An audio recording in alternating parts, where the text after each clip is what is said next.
Hello, everybody. Welcome to the stream. I hope Kiddo feels better. Thank you. Yeah, she's feeling better. Thank goodness. But the second she starts to, I don't know if any of you guys were like this kind of sick kid, but the second that she starts to feel a little bit better, she's like, I'm cured. She ate like a little bit of bread and was like, Mommy, I'm not sick anymore, and was immediately running around and like trying to do all kinds of shit. And I was like, honey, sit. Literally just ate a thing, and I guarantee if you go running immediately, your tummy isn't gonna like that. Apparently a bunch of kids out here have had a little stomach bug recently, so she probably got it from nursery.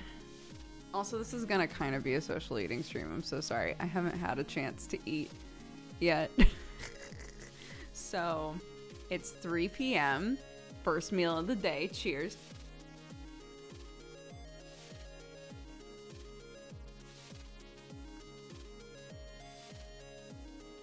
Oh, this? Yeah. Cute, right? I was looking on like Deliveroo and all of those other sorts of things because we were out of basically any like upset tummy medication. And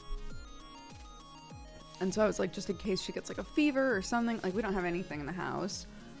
And and like every single one of these stores was not open at all. So I was like, is it a bank holiday or something? So I texted my mother-in-law like, are you going to the store for any reason?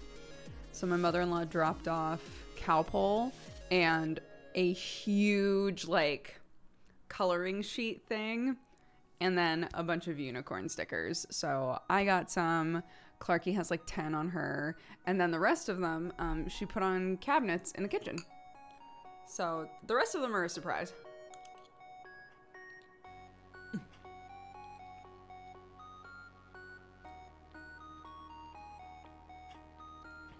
It's chilly. It's chilly. The lentils, so if I make chili,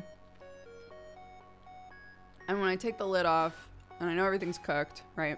I use the Instant Pot for chili a lot. If I take the lid off the Instant Pot, and there's a lot of liquid left over, instead of just like cooking the liquid out, I'll typically just throw some lentils in, why not? And let the lentils cook in the liquid that's left over. The lentils like didn't fully cook here, but I'm kind of okay with it because it's not that they're hard to chew. They're pretty easy to chew, but they almost add like a texture change, like a little texture difference, which is nice in something like chili where everything's just kind of mush, you know?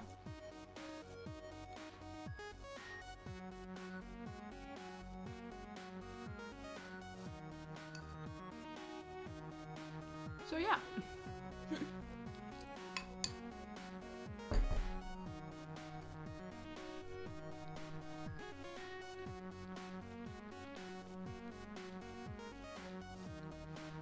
Yeah, I love lentils, and something that I consistently do is accidentally cook them on too high a heat so they burst, or like overcook them because I'm not paying attention. Like that kind of shit happens all the time. So I was like, I don't want to overcook them. So I let them cook as long as typically green lentils take, and then I just kind of left the lid on. And I was like, any more that they need to cook, they can just kind of cook from like just sitting in there, you know? But they're still a little hard. I'm okay with it.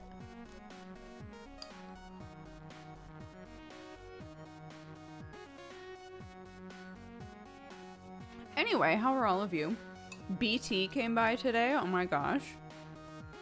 And started actually like doing their job. Insane, so crazy.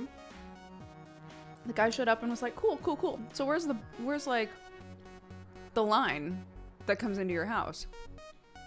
And Sam and I were like, what line? Like, you know, from when the first engineer came by and we were like, my dude, you are the first engineer. And he was like, no. So he showed up at like 8 a.m. and literally just left. And he was like, I'm gonna have to come back. Because he was trying to do the job the first engineer was supposed to do and the job that he came out there to do. Ridiculous.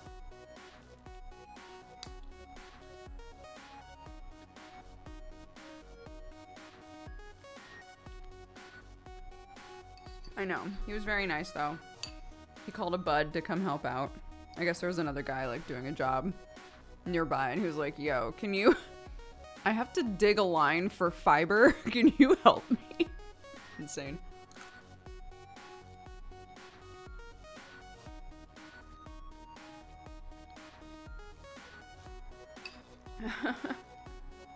But yeah.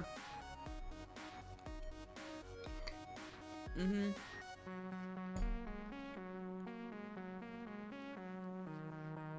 Listening to Sam talk about the Internet Odyssey is insane. Mm-hmm. It's so much. They legit woke up and they were like, what if we try to just like get these motherfuckers to pay us thousands of dollars when we didn't do anything? And Sam was like, no, that's not gonna cut it for me. No, that doesn't sound like a good idea for me at all, actually. Crazy.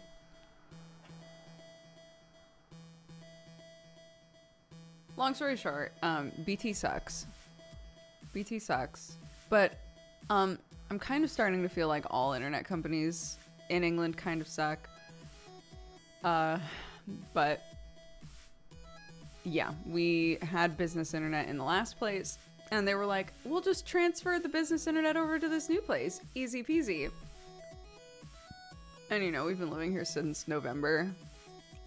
And an engineer is just now coming out and being like, where's the work they've done so far? And we're like, they haven't.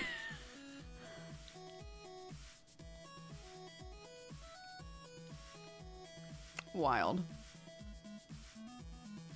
And actually tried to like grift us out of thousands of dollars. It's insane. Thank goodness for Sam, who is well trained in the English strongly worded letter. Who basically wrote like the fancy business email version of, you must be fucking joking. And I was like, that's my boy.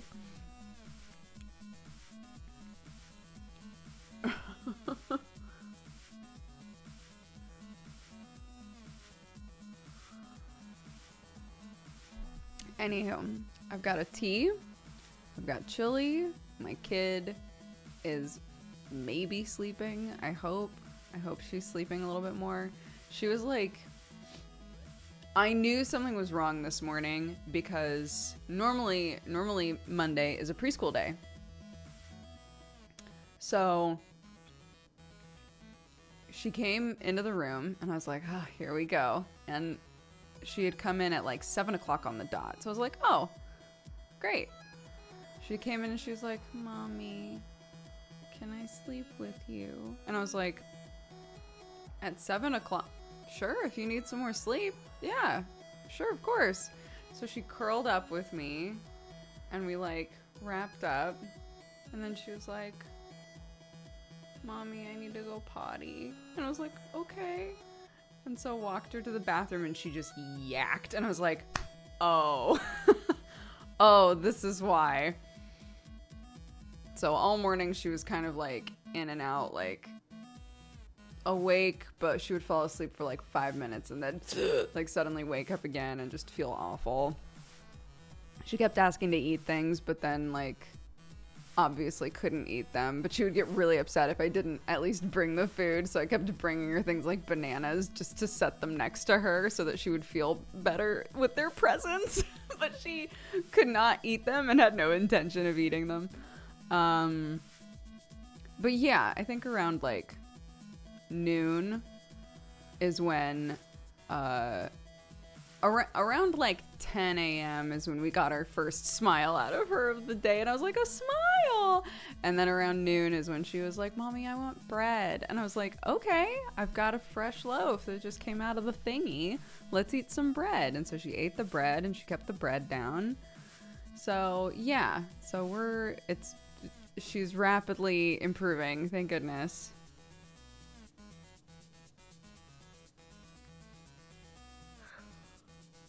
Yeah.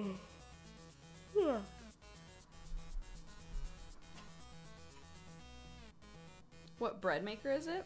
Oh, great question. I don't remember, but I'll check after stream. I do have a bread maker. My mommy got it for me for my birthday.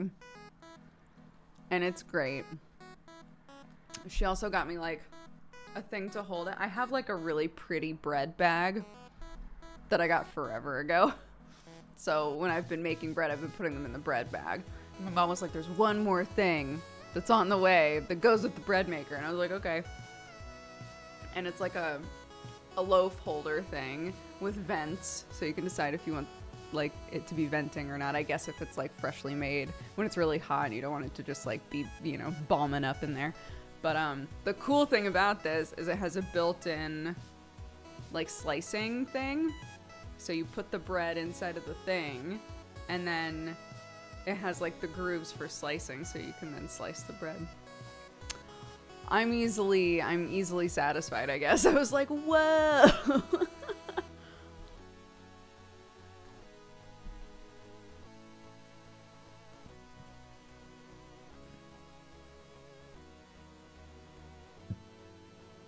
That sounds so practical. It's great.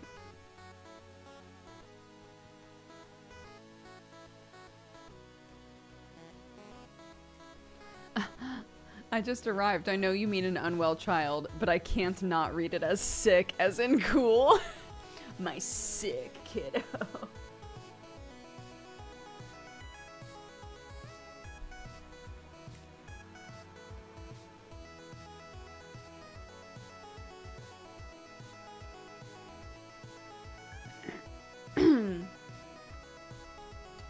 Yeah, BT were trying to charge us for stuff that they never actually did. And then when we were like, hey, you haven't done any of this shit you said you were going to do, so fuck it.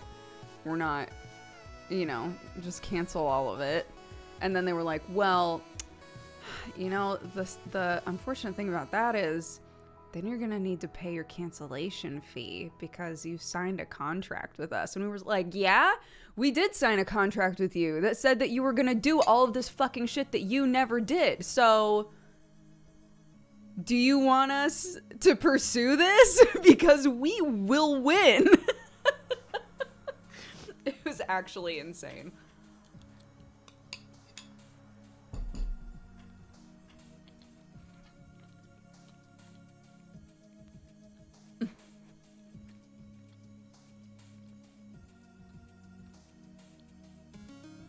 How did they answer? They basically backtracked a bunch.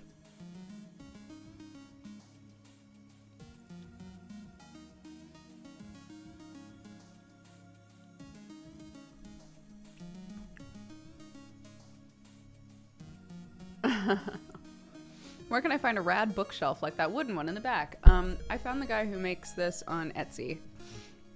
I looked for bookshelf and then wooden bookshelf and then made one of the filters local sellers, because you can look up, you can go onto Etsy and then have it filtered by local sellers, local to like your preferred address. And then found somebody who lived near me that makes these and ordered it. No, this was not me. Sam's the one who gets all of these emails. Sam and my mother-in-law. And my mother-in-law is also a, like, chokeholds companies sort of person. So they were both just like, cracks knuckles. Let's construct the perfect email to send back.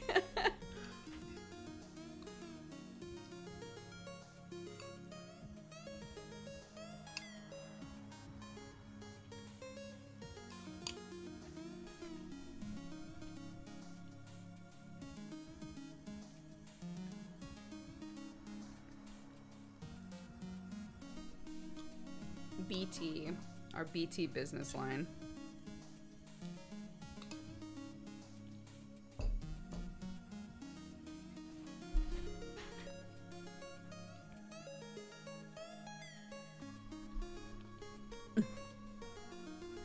I assume Sam's mom is a Cockney gangster boss, so this all tracks. I will not refute that, but I also cannot confirm that because of the Cockney gangsters.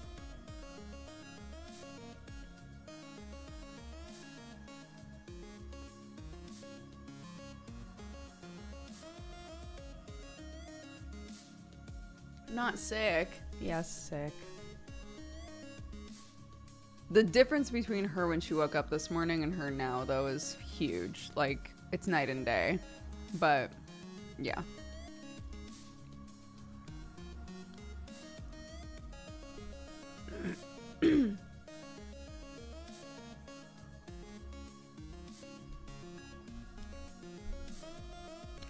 Yo, any of you who are willing to just, like, call up a company and be like, I don't care if this takes 6 hours.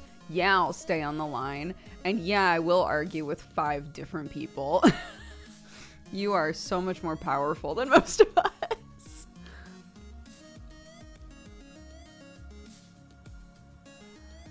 I work in customer service. I always feel too bad for the person I'm speaking to do something like that. If it makes you feel better, the person who emailed Sam is literally like the head of BT business. So Sam did not feel bad being like, no, actually, fuck you.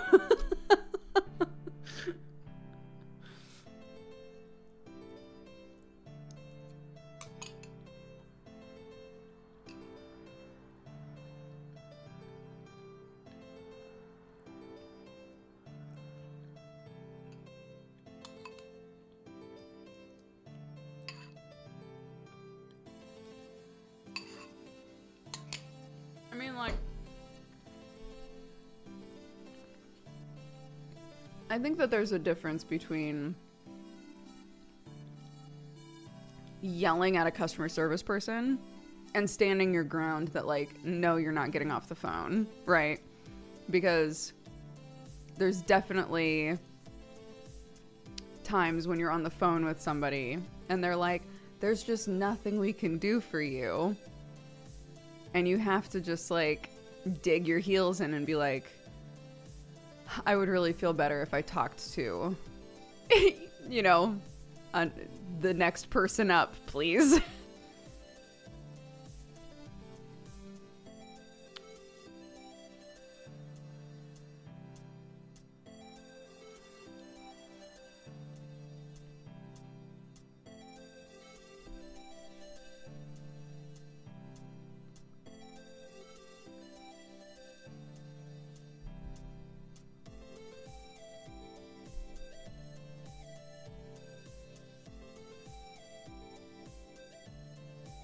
Sometimes you actually do need to speak with the manager. Sometimes you do.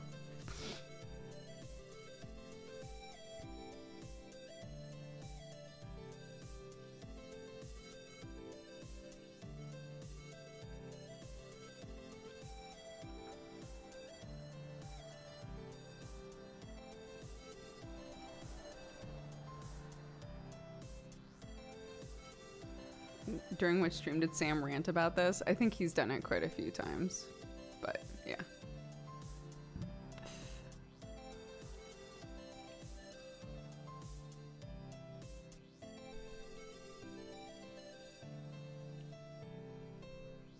Anywho. We've been wrestling with an ISP company for, I don't know, since we moved to England. So that's what we've been talking about.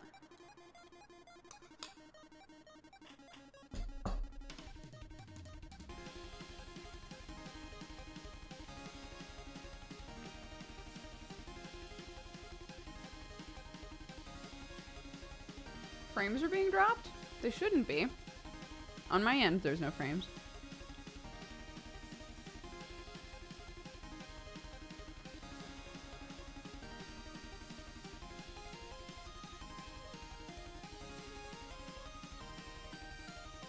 Okay.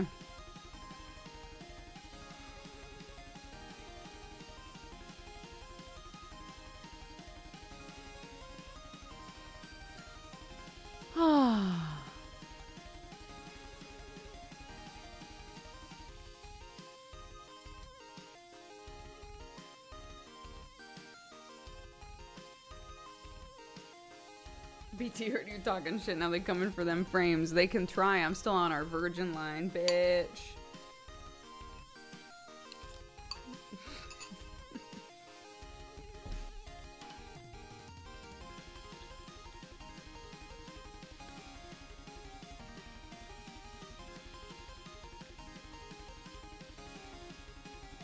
When is the last time I played Hades? That's a great question.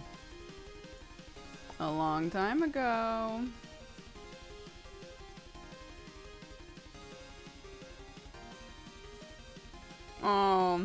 I can even update it. Yeah. Last played September 2020. It's been almost a year? No. That's unfortunate. I'm gonna update it. The Oops All Hotties game. Hades? Yeah. It is.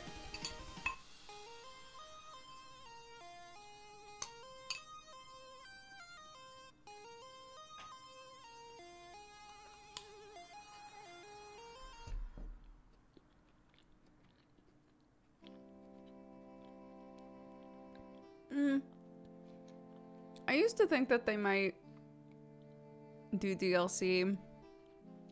I don't think that they will anymore. The only way that they can really do DLC, because it is like a fleshed out, contained story, right? I feel like the only thing they could do is like add new gods, but it would have to, you know, they would have to really have like a good idea for more gods in terms of like what they can give you and like balance it and all that. But yeah, exactly. They also never do DLC for any of their games, so I would be surprised.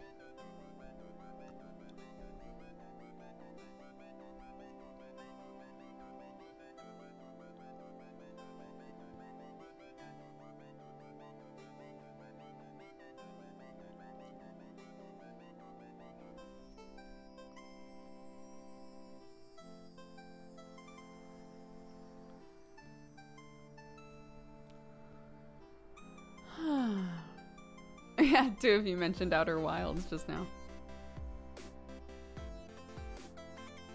I'm thinking about starting a new game of Hades, starting over from the beginning. I don't remember what the beginning's like. It's probably frustrating because I'll be like, oh shit, I don't have that.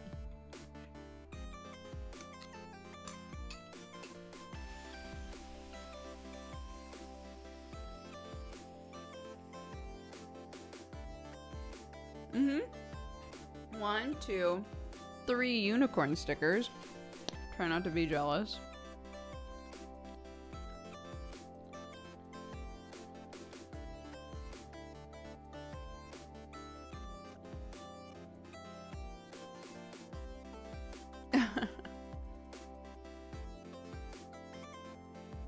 Three. Oh my god. Any of you who watch Godforged, you have got to watch the most recent episode. Holy shit. The episode last night of Godforged was so good. Big shout outs to Joe for being an amazing DM. It was so nice.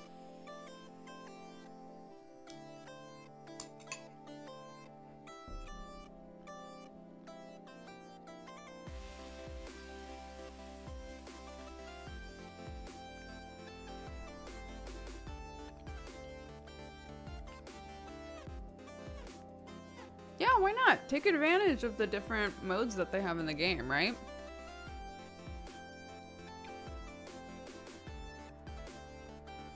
I would love for you and Tomato to ever do stuff in a D&D. Yo. If anybody ever wants to put Tomato and I in a game together, that would be delightful.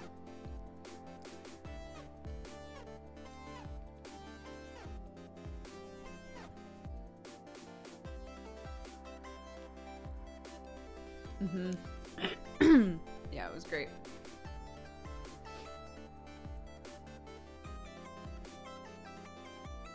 I would watch anything you or Tomato did. That's very sweet. Can I remind you to tweet that you're live? Sure. It's gonna be a short stream, so I wasn't gonna bother, but yeah.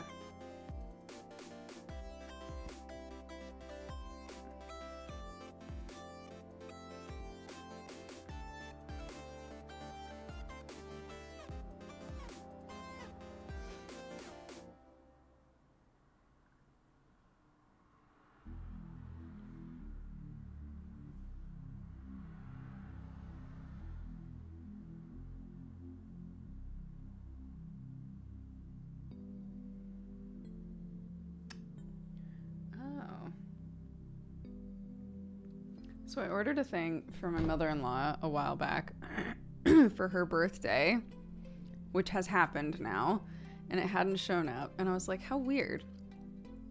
And then I realized I had a message from the seller who made the thing being like, hey, I think maybe your postal code is wrong. Can you like write out your address for me?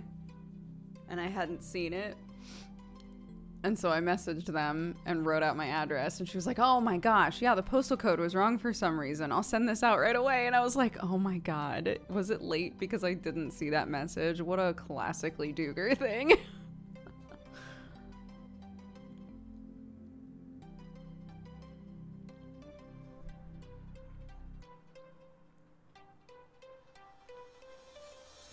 Are you doing anything fun for your birthday? I told Sam I wanted a picnic, and I wanted to play board games, and I wanted to sleep in. And he was like, okay. So there you go. It's my perfect birthday. He was like, it doesn't have to be your birthday for us to go on a picnic. And I was like,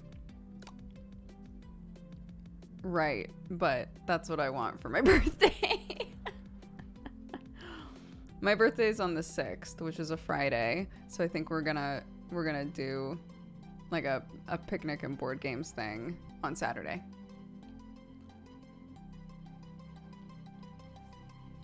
Depends on the weather though. Sam was like, well, we'll figure out what to do if it rains. I was like, I mean, if it rains, I don't need the picnic. And he was like, no, we'll still do it if it rains. I just need to improvise. I was like, okay. Oh, I'm excited to be here. I haven't been on streams often since Darkest Dungeon, but I've stayed subbed the whole time. Fabi, that's so sweet. Thank you.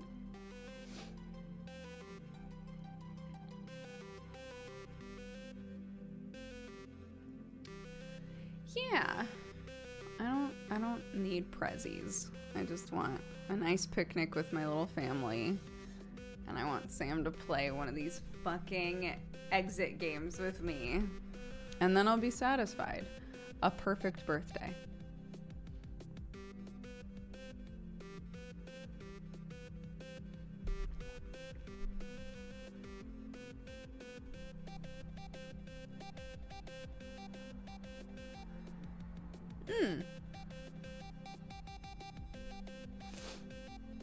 Do pro streams leave the music on? I leave the music on now because people really like it, but for the first however many years that I streamed, I never left music on during like the chatty moments. So now they do. Hell yeah. Professional streamers leave the music on. Did you see the Disco Elysium pop-up shop in London, by the way? They have Kim's jacket. I'm sorry? Wait a minute.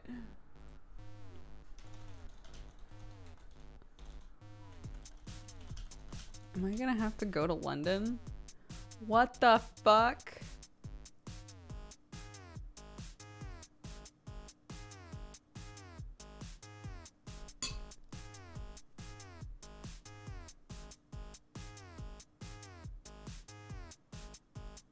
Where?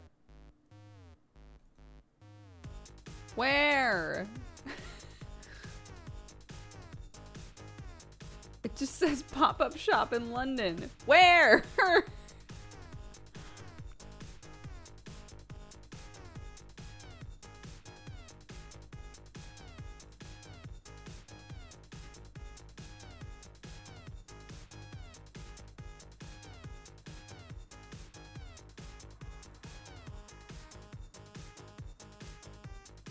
Yo, some of the holy shit. Okay, wait, where is this? Right, but where? Okay, oh my god, I found it. Jesus Christ. Why was that so hard?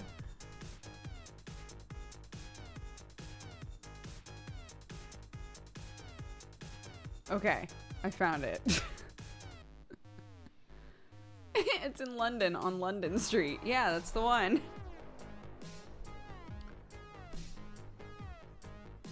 Okay, there we go. They have a, it looks like they have a print that's like basically all of the, you know those pictures to represent like thought processes? Not like the authority and all that shit, but like when you pull on a thread, they have all of those together in like one big picture, it looks like.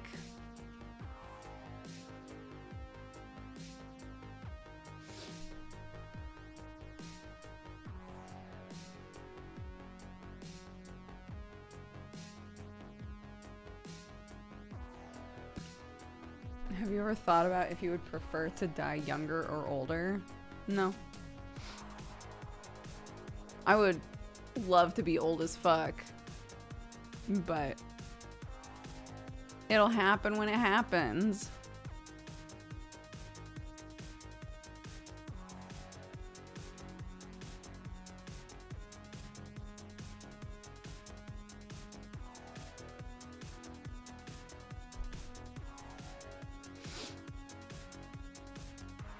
New B-Day plans, going to London, get Disco Dum Dum merch. How do you feel about pugs? All dogs are good dogs, Brett.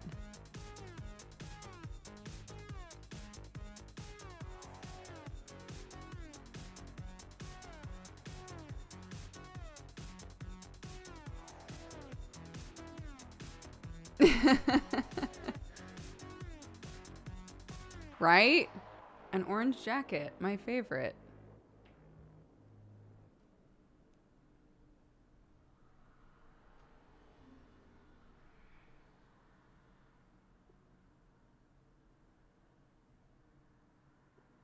Imagine playing games with 18-year-olds when you're 70. Yeah.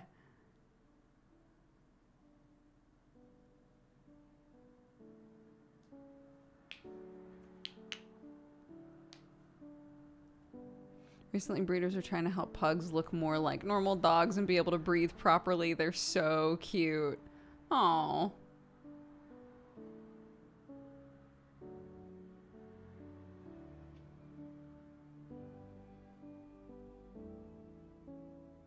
If you found the perfect burger in a sewer and it was completely sealed off from the outside, would you eat it? Why do I know that it's the perfect burger? If it's, is it just my heart telling me it's the perfect burger? I wouldn't trust that shit. I wouldn't trust that shit. I'd be like, my heart is wrong.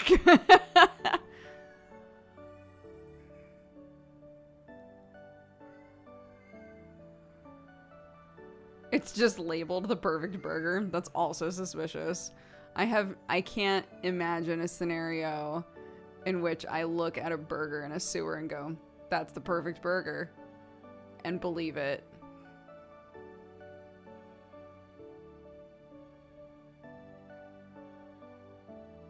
Dukes knows in her heart of hearts that her heart is wrong. Look, I'm just saying. It's led me astray before. It could definitely be lying to me about whether or not a burger is legit.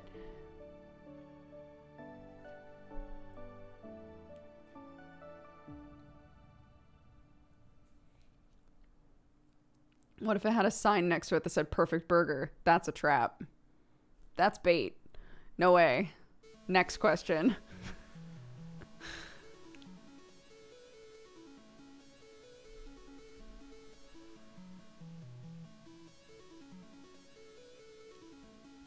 That was my kid crying, yep. She's with her dad. She's just fine. Who of your D&D characters would take the bait? Fabio would definitely grab that shit, but wouldn't eat it. Fabio would take it, but wouldn't eat it. Tack would take it and eat it. Wazy would take it and eat it, but because she's an idiot. Ayla's would not take it. Zach would not take it.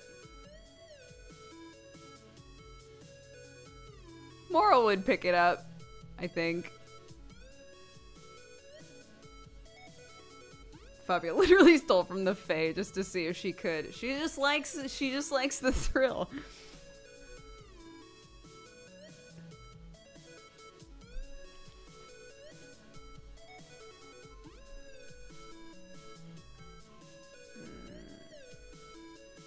Hopefully Sam's got that.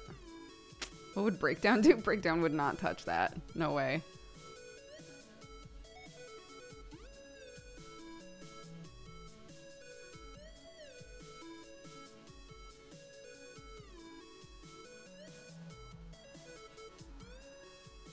Eugene would eat it.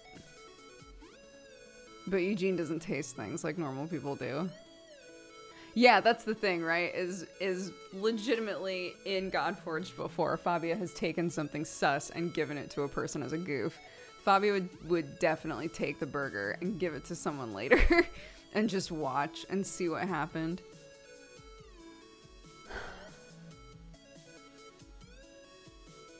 If ghosts were real, what special guest host would join you on your show? My papa. My grandpa on my mom's side. He retired from being a judge and then spent the rest of his life trying to go to every single country in the world. So I would do a thing with my papa where I would be like, "Papa, tell us about a random country." And then he would go, "Woo," and then he would vanish. It would be really fun for multiple reasons.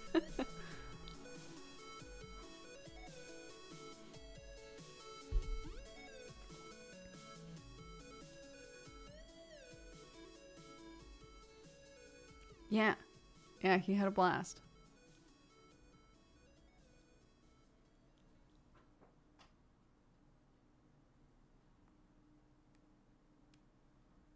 Your last place did have the ghost closet. I know this isn't what you're implying, but my mind immediately thought that the implication was that my papa's ghost was living in that house. Where you get these awesome jams. All of the jams so far today are by Popsky. Popskyy. Popsky.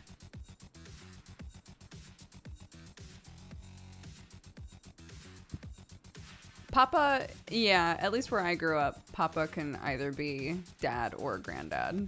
It depends.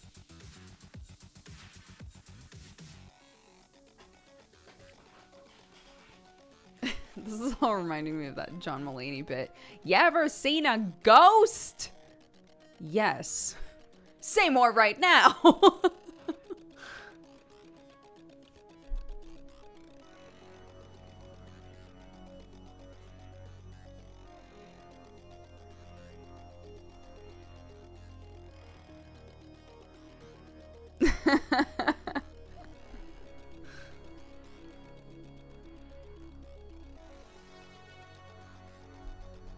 Paw.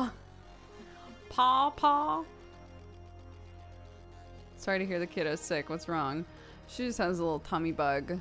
A lot of kids around here have been getting this little like 24 to 48 hour like vomiting thing. So all morning she was sick. She's already feeling way better. So it's hitting her and going away quick, but we're trying to get her to chill a bit.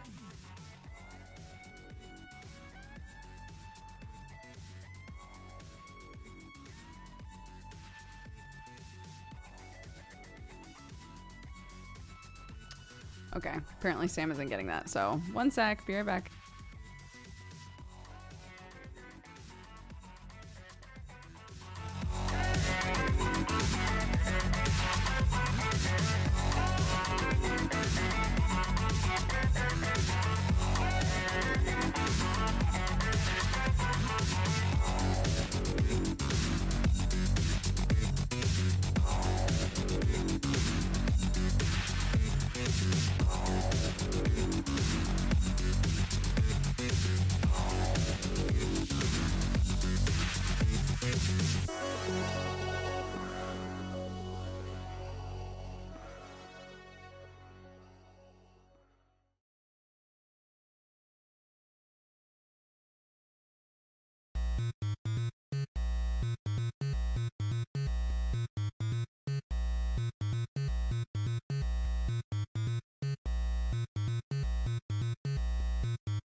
Hello.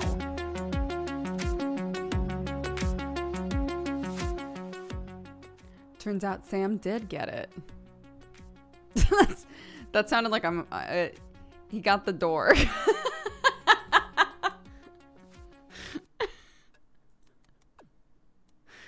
Sam did get the door. And then we talked about bread a little bit, and now here I am. I started listening to, I kept seeing clips from the Trixie and Katya podcast, The Bald and the Beautiful. And the clips were always so funny. So I was like, I'm gonna find The Bald and the Beautiful and I'm gonna start listening to it. It's so, the things that they discuss, they're so funny together, I agree. But like literally they discuss a topic for like 3 minutes, maybe, and then they're like single brain cell. They just swap to a new thing so fast.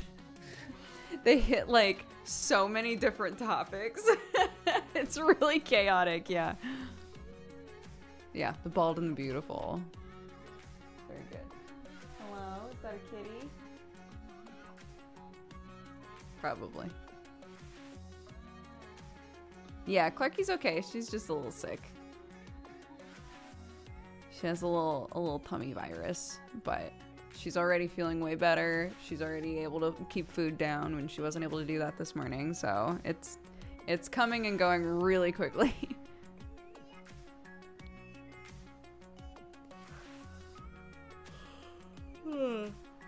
Yeah. Oh my gosh, I'm so tired today. It's the opposite of Mabim Bam, where they spent an entire hour plus episode talking about a movie called War with Grandpa. Yeah. Like, this episode, before I started the stream, so I had, like, plopped Clarky into bed to try and, like, chill a little bit. Like, 10 minutes before I started pre-show, and I was like, oh, I was in the middle of an Isaac run. Maybe I'll do a little bit of an Isaac run and turn on this Bald and Beautiful episode. In the like 5 to 10 minutes that I was playing Binding of Isaac, they talked about porn and then immediately followed it up with Halloween costumes and then followed it up with like whether or not it's a bad sign if your partner won't take you to the airport and like just like so, so many fucking things.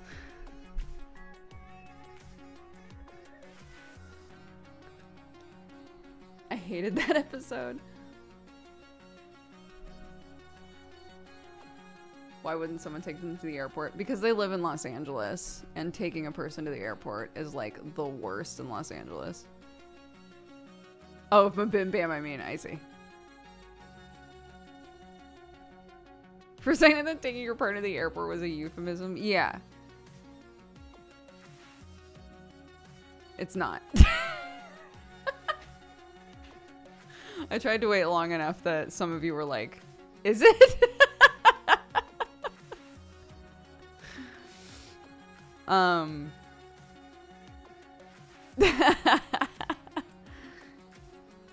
Yeah, I leave that up so that Clark can't barge in. She's learning boundaries.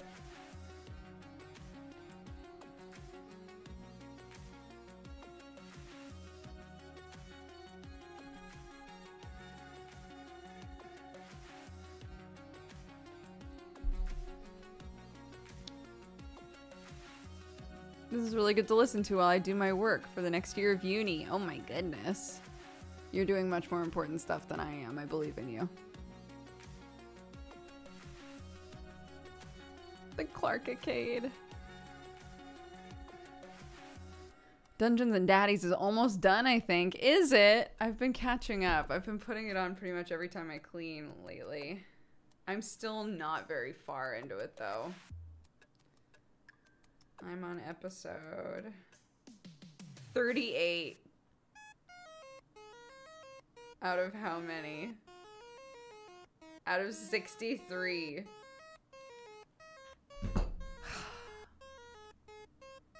Are you gonna keep the orange hair going? I want to. I just have to like find the time to plop some dye into my hair.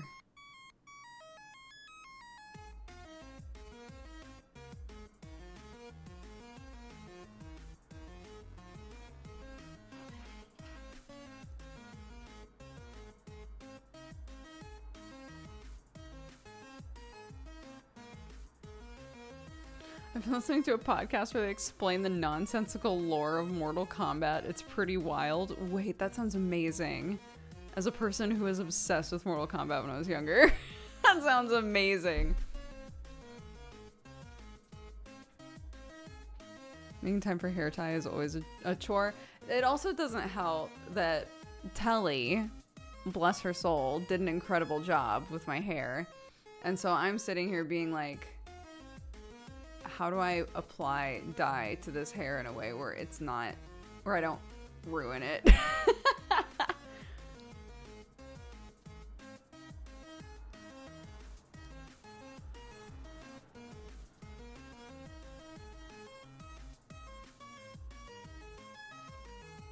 Does it stay like that for you naturally? What, the bangs? Yeah.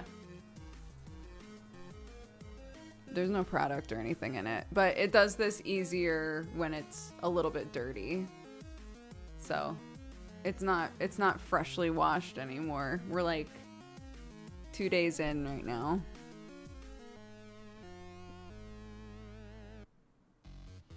Yeah, she's already feeling better. Thank you guys. She's okay.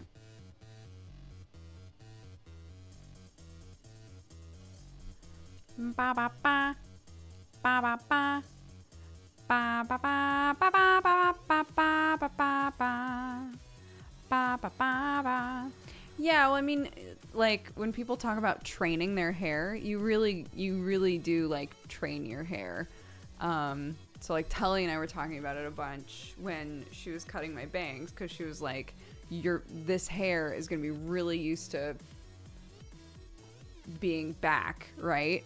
So you're gonna have to train it to act like bangs. So when it's freshly washed, I'll typically spend, you know, a day or two with the bangs normal. And then once it gets a little dirty, it's just so easy to just kind of sweep it back. But yeah, it doesn't want to, it sometimes really resists being bangs because it hasn't been bangs in so long. Not gonna play a game today? I don't know. I showed up 2 hours late. I don't know.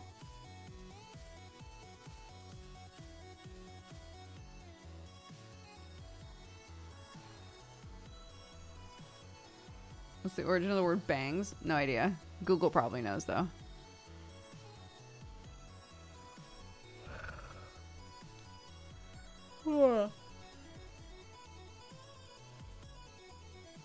Isn't life a game? Isn't life? Life just ain't easy. It ain't easy. Whoa, life ain't easy.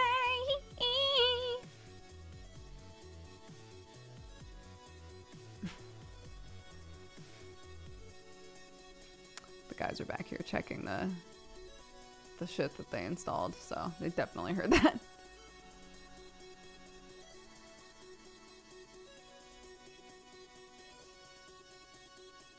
Thank you. Yeah, whenever I have my hair like this, people are like, if you cut your hair that short, you honestly, it would work for you, which is very sweet. But yeah, it's in a little pony. I've been trying to train my mustache for 2 years. It still just does whatever it wants.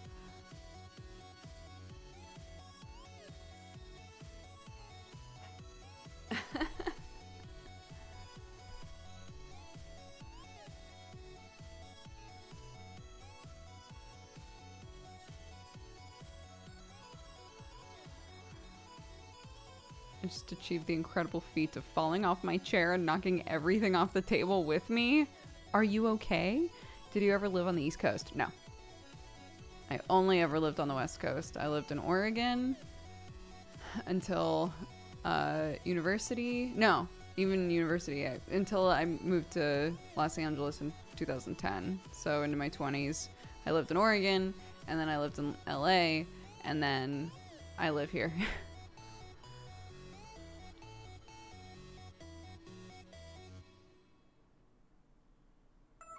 The term bangs originally referred to haircut bang off, i.e. straight across at the front. The term is now applied to diverse forms of hairstyling. It's probably related to bang tail, a term still used for the practice of cutting horses' tails straight across.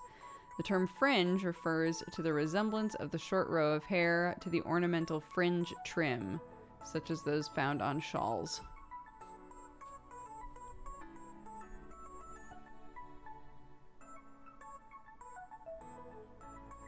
Yeah, Telly, I was just saying that, like, you did such a great job with my hair that even though I have all of these dyes that you sent home with me, I'm like, I should really put more dye in my hair. But I don't want to ruin it. I don't want to mess it up, so.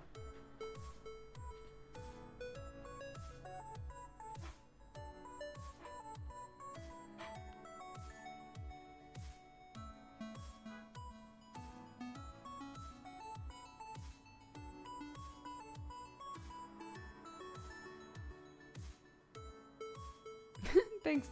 Well, I mean, I think we can all agree.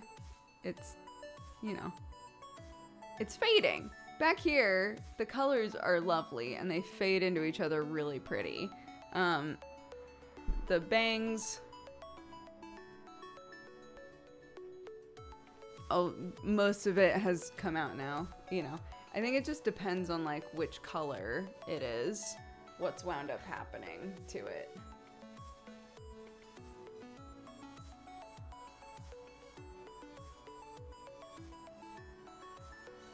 How did you just do that? Do what?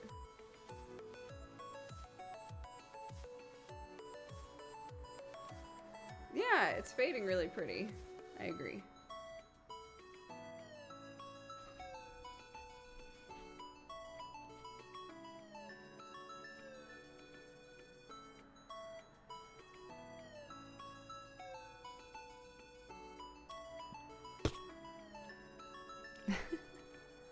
Yeah, I like it. I've been very happy with this cut. It has worked for me very well. So, shout out to Telly Rose in chat. Bless you. Thank you.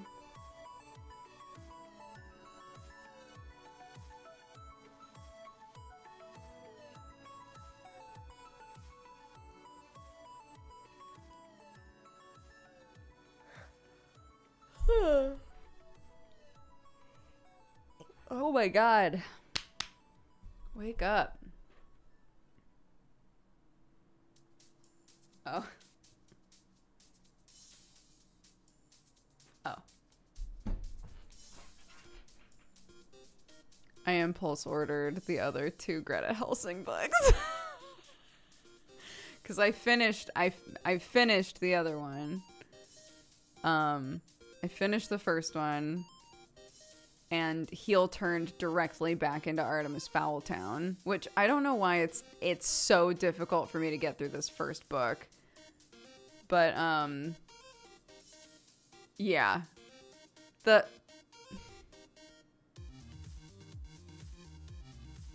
very, very, very end of the first book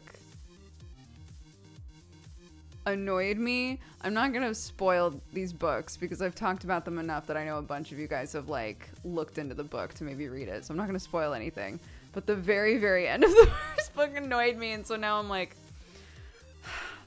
fine, I'll just read the second one immediately.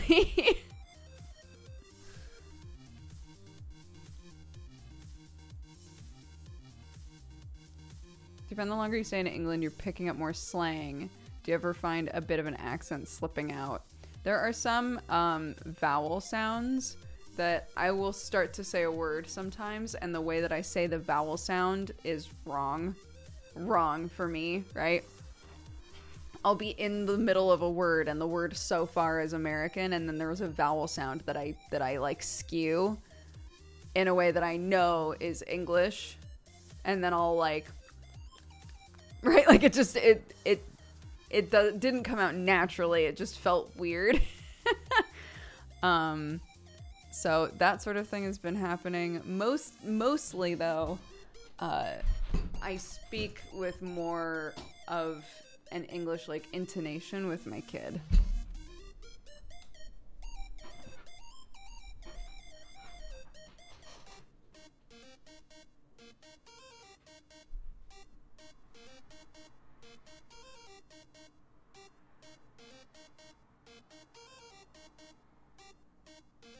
Some Americans will insert hard T's into words they wouldn't usually when they live in the UK long. You mean like instead of D noises?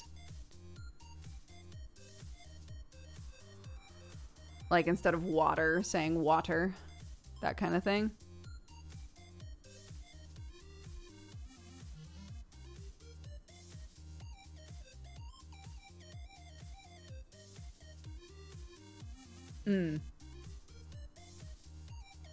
I mean, in the area I live, it's not gonna help me with pronouncing the word water correctly.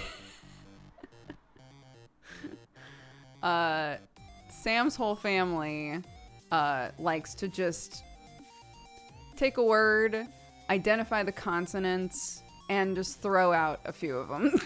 just chuck a few of them in the trash and then see how the word sounds.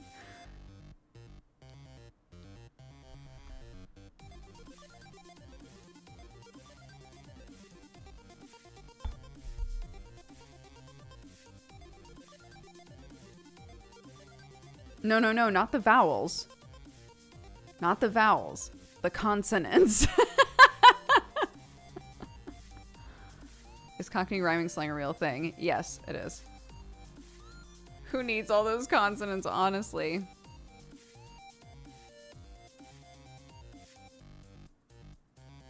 Yeah, I bought the last two Greta Helsing novels, and then I bought Six of Crows because so many people said that Six of Crows was really good.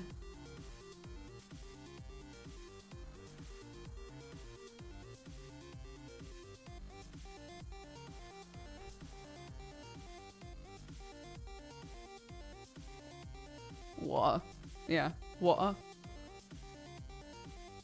I started Gideon the Ninth and I'm really enjoying it so far. I really enjoyed Gideon the Ninth too. I pre-ordered Harrow the Ninth for like the paperback version, so that'll be like end of September or something that gets here, which is fine.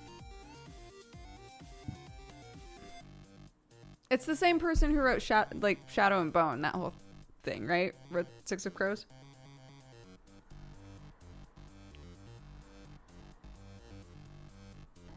A bottle of water. I'm so sorry.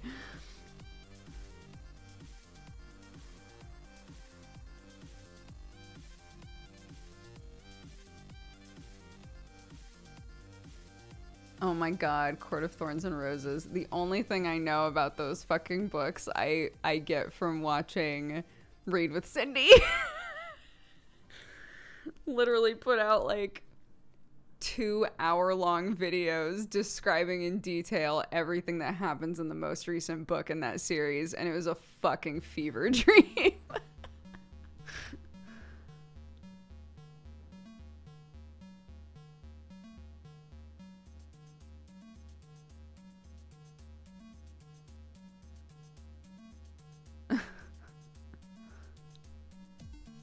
Is it 3 books in the book series? In the Strange Practice series, there's 3. Yeah. And people are saying that they think that's gonna be it. That's the end, so.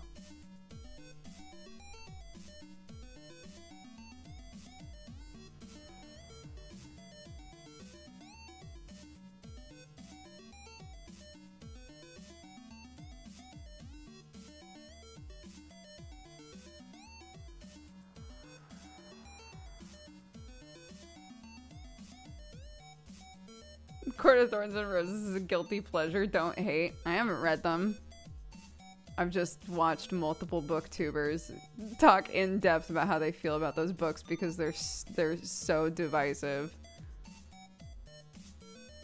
I don't think it's hating to say it sounds like a fever dream.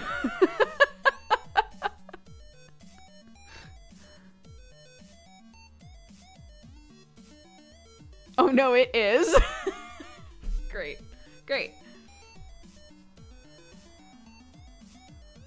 I've never read Dune. No. I was talking about that with Danica. Because Danica does Dune Club.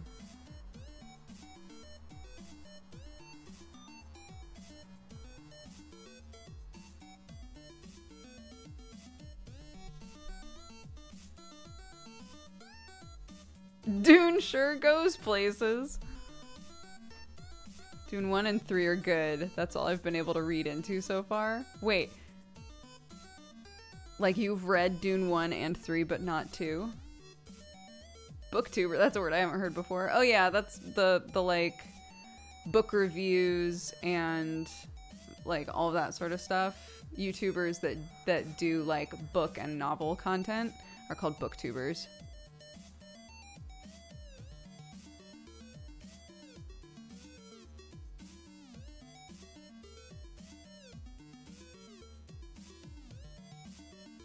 I watch a lot of booktube content. As a person who just like flippantly reads, I watch a lot of booktube content. I watch lots of videos that are people being like, all right guys, it's the end of June. I'm ready to, you know, I got through 40 books this month. Not really as many as I wanted to, but what are you gonna do? Here are the top 10 out of June. Here are my top 10 books this June. And they'll go through and tell you about all of the books that they thought were dope. And I'll be like, nice. And I will never read any of them.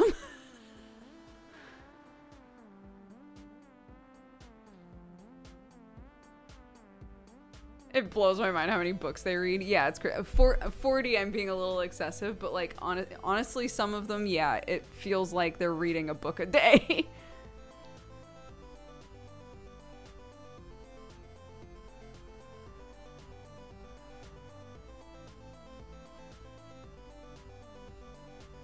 If it's your job and you're a fast reader, you can do it. Absolutely. Like, I think about my sister. I've talked about my sister a few times in the context of reading. But my sister can straight up get through like a couple novels in a day. Easy. Easy. And again, I love with Cindy's channel. Cindy has talked before about like finishing a book on a plane and then being like, I need another book to read, right? Like some people just read super fucking fast.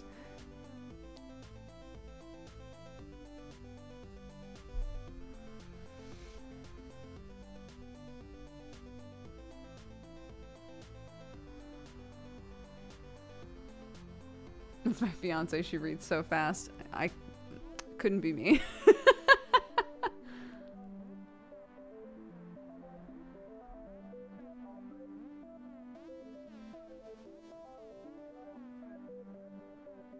Every year I lower my Goodreads goal. I never achieve it. My goal this year was to read 12 books. So to average out a book a month.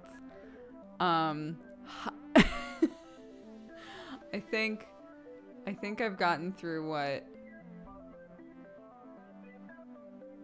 I did. The Guardian, Gideon the Ninth, this Greta Helsing book. What else have I read this year? I don't even remember. Have I read anything else? You could count books you read for Clark. I don't think so. If I did, I could be one of those people that's like, I only read like 60 books this month, but you know, whatever.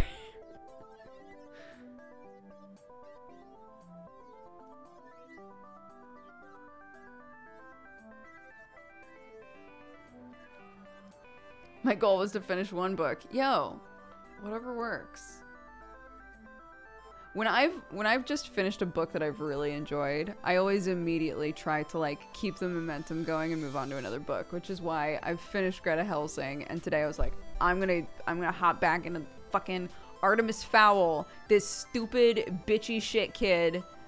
Steal my heart, Artemis. Come on, you're the exact trope that I love. I read these books in high school. Surely I can get back into it. Surely. And it's so difficult to get. I don't know if it's just that this first book is slow, but I loved this first book in high school. So I'm like, they might all be like this. I might have trouble with all of them.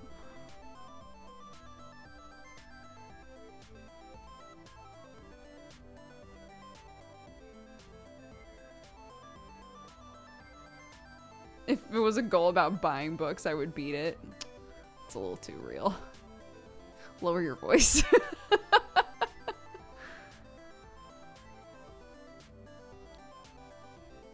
What books would Clark recommend on her book podcast if she was like, all right, guys, my mom's been reading me on average about 6 books a night. Every night this month, we've gotten through some greats. Let's talk about the best one.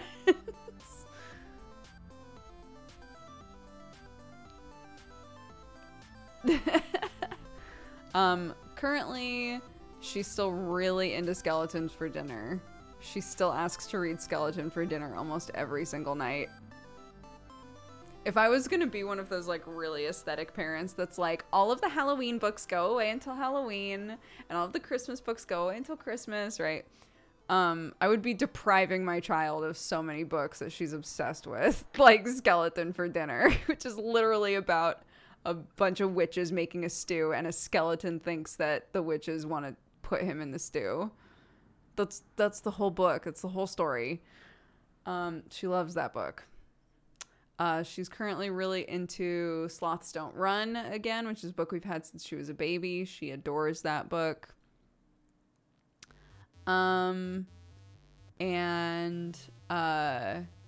Telly, when Telly did my hair, she brought a couple of books for Clark. One of them is called Nanny Fox. Clark really loves Nanny Fox. What else? What are the other ones that she's been asking for a lot? Oh, she's been asking for I Love You Forever. I find that book very creepy. I find that book very creepy, but she likes it a lot. So whenever she grabs it, Sam's like, ah, the creepy book. A lot of people really love I Love You Forever. I enjoy I'll Love You Forever until the point where the idea of I'll Love You Forever is it's about a mom who has a baby, and you follow the baby like growing into an adult. And the idea is that the mom, no matter how old her kid gets, you know, as long as I'm living, my baby you'll be, right? Like she, you know, she in her heart feels the same connection, right? And there's a point in the book where it's like, and that boy grew and grew until he was a grown man, and he moved out into his own house. And then you turn the page, and it's like, but some nights, and it's literally a picture of a car with a ladder strapped to the top.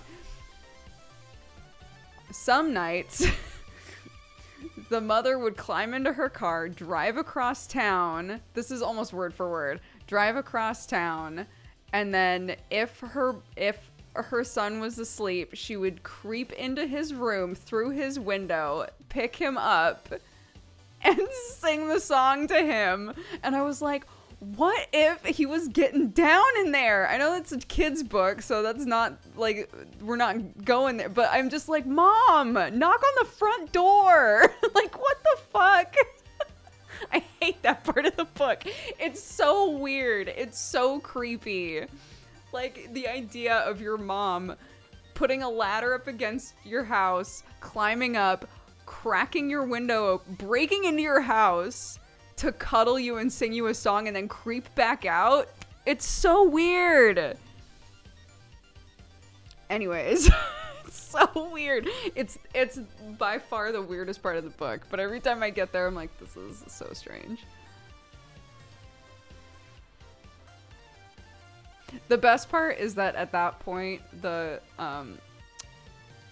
mom is drawn like she's like 80 years old. It looks like she should not even be able to climb a ladder. So the picture is just this old ass woman cradling a grown man. You're like, what is happening in this book?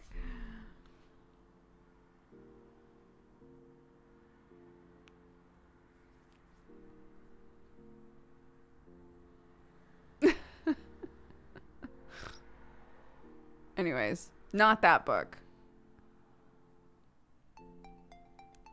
I had forgotten about this book, but I can picture the exact image. Yeah, if you have the book, you probably can imagine exactly what it is that I'm talking about.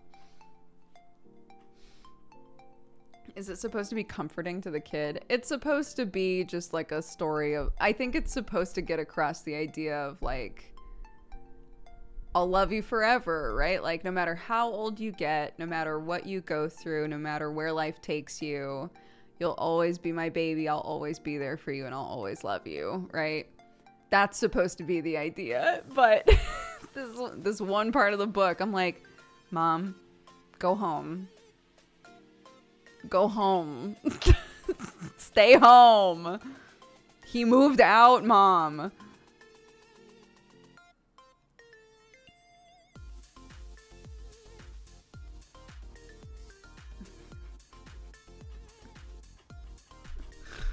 Oh God. Anyway, yeah, I think those are currently the books that she's asking to read the most. Go, Mom, live your life. Get a hobby, Mom.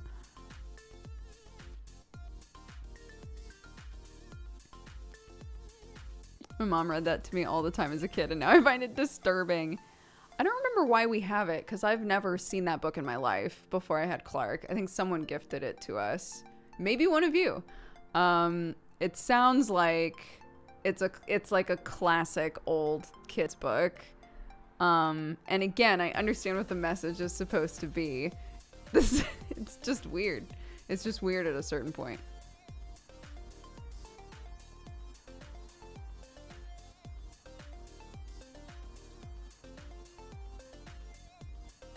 The Giving Tree is banned from my house. It's weird too. I don't think I've ever read The Giving Tree either.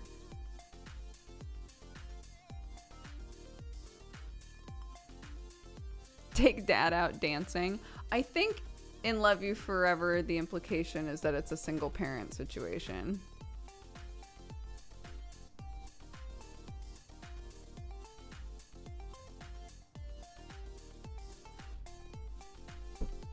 What childhood book do you remember? Clark has a lot of my old books, and some of them are also weird. So the weirdest one that she really likes, and I keep thinking to myself, like, this book should just like vanish one day. There's an old Disney book that I have called The Big Bad Wolf and Little Wolf. And the idea of it is it's the big bad wolf from like the old Disney stuff. And the big bad wolf has a son named Little Wolf, and Little Wolf is best friends with the three little pigs.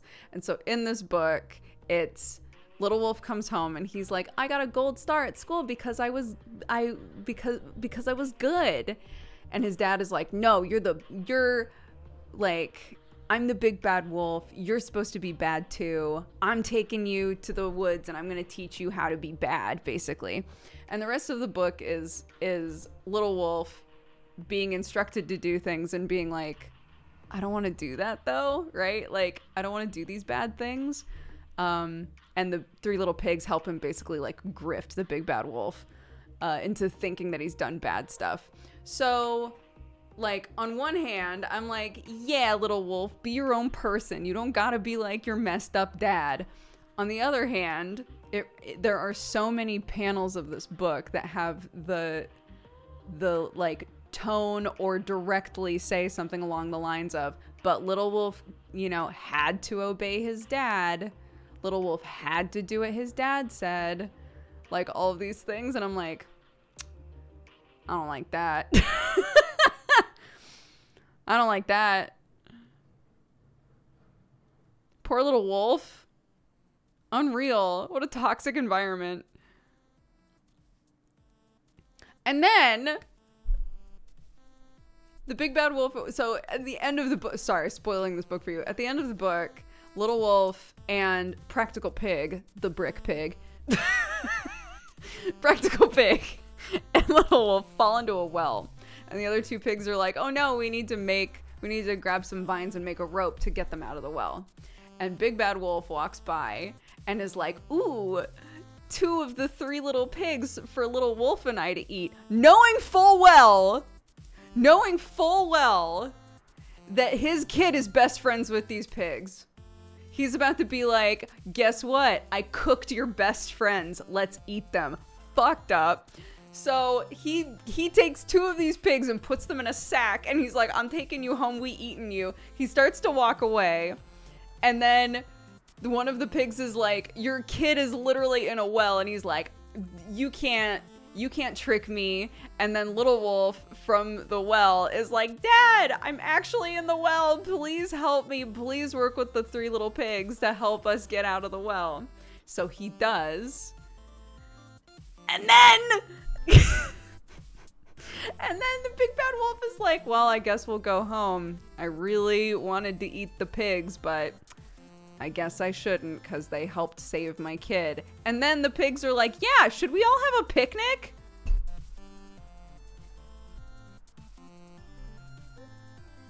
So they all have a picnic, and at the end of the book, they've left him a note being like, you're not such a big bad wolf after all, and he's depressed. It's such a fucking weird book, and Clark loves it. And I'm like, I need this book to disappear. I need this book to disappear, dude.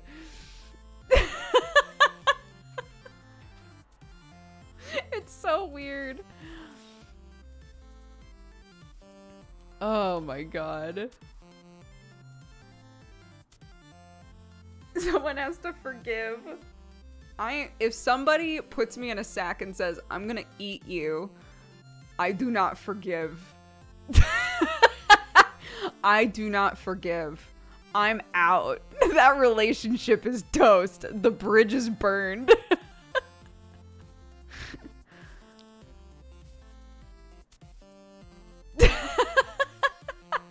Harsh but fair. I'm trying to think if there are any other books that are like super weird. That, like, books that we have. There are some books, like, there's a book that I was obsessed with when I was younger called Bootsy Barker Bites. And it's basically about a kid dealing with a bully when no one believes that the other kid is a bully, right? There's this kid named Bootsy Barker who comes over and is just like an absolute piece of shit to this kid. And eventually she's like, I'm not putting up with this shit anymore, and gets back at her. And I loved that book. I don't know why. Books like that, I don't really want her to have yet, even though I loved it so much. I don't want to like give her books that could create like new worries for her, if that makes sense. Fucking Bootsy. She was a piece of shit.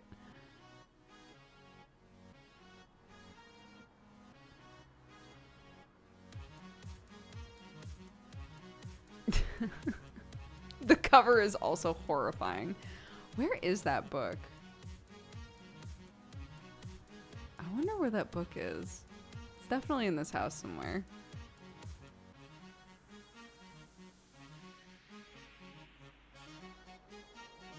Yeah, there's just a lot of like old books, old TV shows that's totally geared toward Clark's age range in general, but just has some like really outdated shit going on in it in terms of like, you know, like parent-child dynamics sort of stuff that does not represent at all what our parent-child dynamic is. You know, just things like that where I'm like, I don't know how to feel about this. Like in this book, Big Bad Wolf and Little Wolf, where Little Wolf is like an absolute sweetheart, and it keeps reiterating like, but he has to do what his dad said. He can't disobey his dad. It's like, of course he can. Like, what the fuck?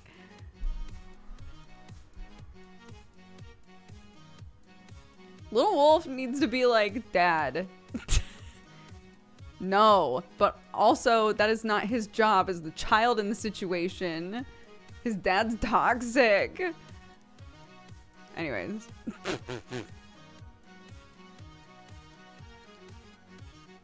Do you have any suggestions on parenting how-to books? I really liked, I think it's called How to Talk So Your Kids Will Listen and Listen So Your Kids Will Talk. And it's about a bunch of like different studies and things on the idea of how we communicate with our kids and how to talk with them in a way where you actually like really get somewhere with them, and also taking the time to really listen to what they have to say, because a lot of parents, and I've done this with Clark before and I try not to, but a lot of parents will, you know, if their kid says something, immediately invalidate it. Like, I'm cold. No, you're not. Right? Like, it's hot. You're not cold. Right? That kind of a thing. And how to like connect with your kids better, basically. But a lot of it is stuff that you can start thinking about. Like, it has lots of activities and things in the book, just mental activities that you can do. And like puts you through situations of like, if you are feeling this way and someone responds with this, do you feel more open to that versus this, right? And trying to kind of put yourself in the position of your kid and how you might typically react or respond to your kid, and whether or not your normal responses are actually helpful or if they're frustrating. That sort of stuff. It was really interesting, I thought.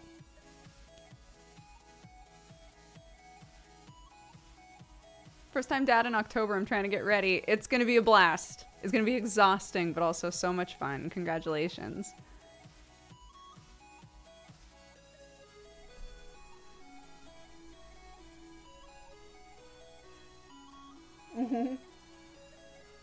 I was saying to Sam, because, you know, Clark wasn't feeling well this morning. She's still not feeling 100%, but she's feeling better. And this morning, literally, like, she would be like, Mommy, I'm gonna lay here. Can you pat my back? Actually, can you rub my back here? Like, she would just, like, really specifically ask for things. And I was like, man, I don't know at what age most of us lost the ability to just ask for what we need. But my kid 100% is just like, all right, I'm gonna make you a list. This is what I feel like shit, so I need you to do all of these things for me, please.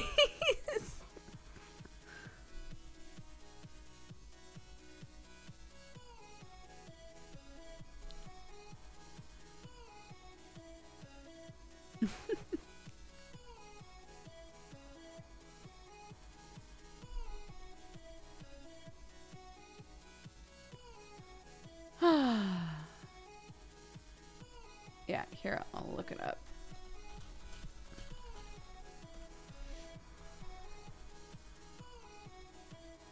I did get it right. How to Talk So Kids Will Listen and Listen So Kids Will Talk by Adele Faber and Elaine Maslish.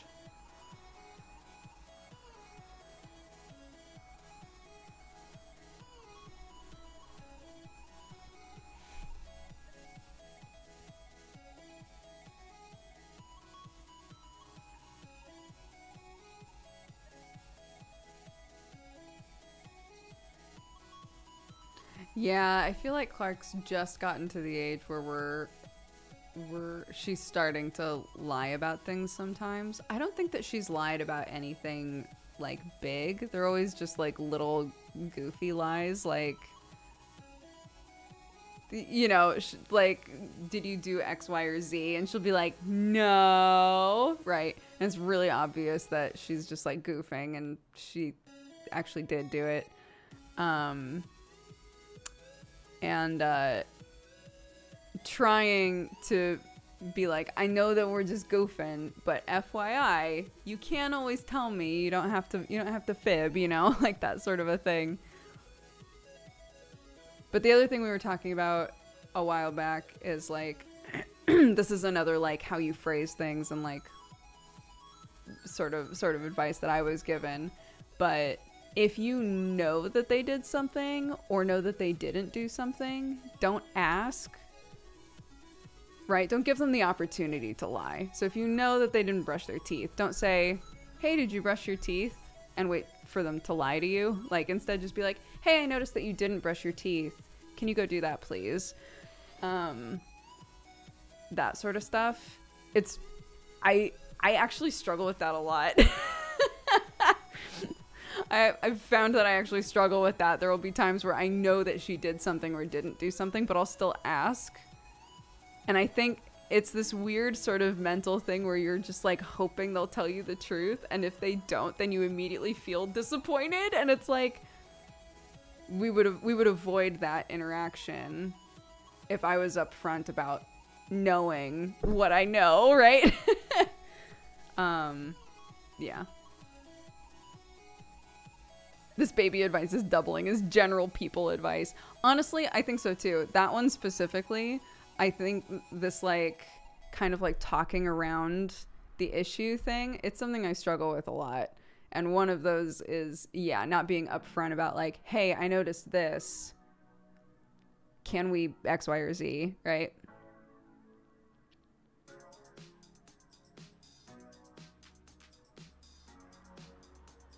Anyway, all that sort of stuff is interesting. Deconstructing like the way that you talk about stuff and approach situations, and how that can affect how your kids will then in turn approach situations, and trying to curb that. New hair looks great. Thank you. It's in a ponytail.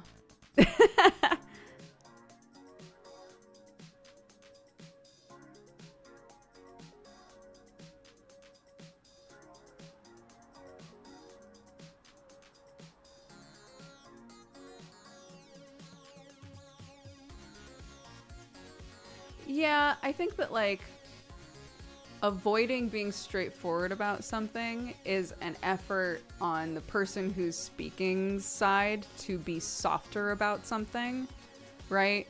That's, for me, that's the issue, is if I'm trying to talk with somebody about something, I'll normally like meander around it because I don't want to come off as aggressive.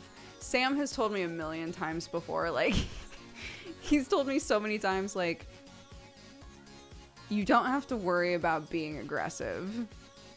You're already, no matter how you approach things, already you are not an aggressive person, right? It is not aggressive to be straightforward. It's just something that I'm having to learn, you know?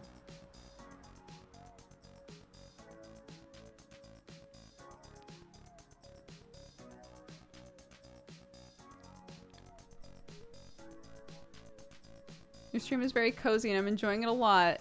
Oh, thank you. Huge thanks for the raid the other day. I appreciate you coming by.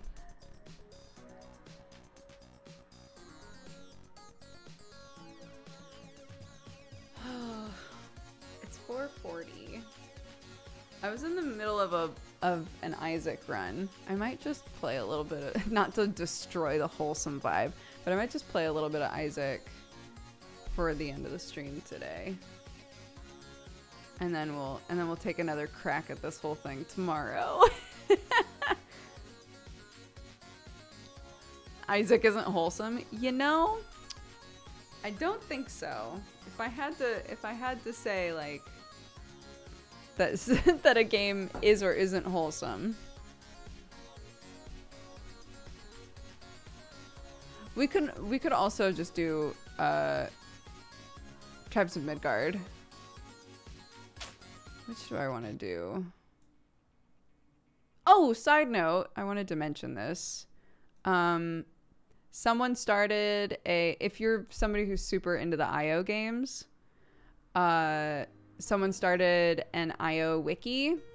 I've been trying to fill out as much stuff as I can, but people are filling out random pages and like episode summaries and all kinds of stuff like that. If you enjoy doing that sort of thing or helping with that sort of thing, and you're really into like one specific show in IO or whatever, and you'd like to contribute to that, go into the IO Discord, and there's literally a channel in there called, let me find it, called IO Wiki, where people are talking about like formats and who's doing what and stuff like that. But yeah, I added some of the heroes. I still have an old Theo page for Shane's old character that I need to add onto there, but I did a page for Wazy, a page for Sterling, a page for Doki, and then filled out the A-list page and did some stuff on the misdemeanor page, so.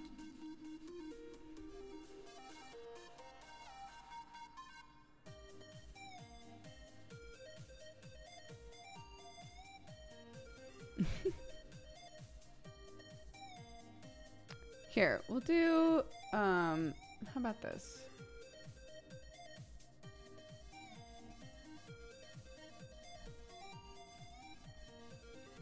Oops.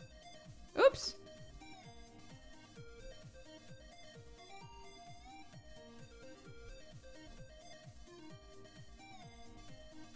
What do I have open there?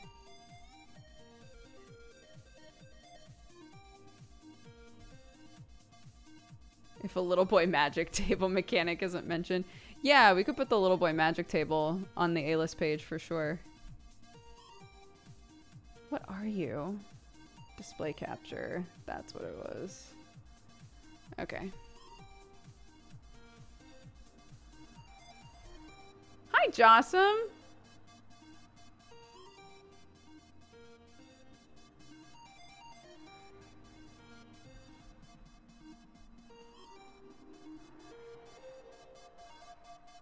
I forgot that I had zoomed my face in so far.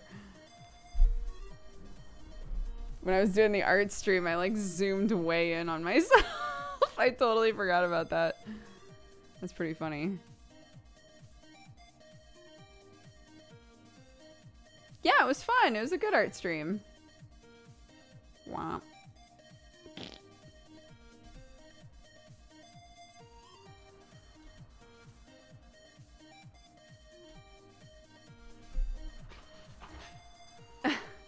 I'll just leave it. It's fine.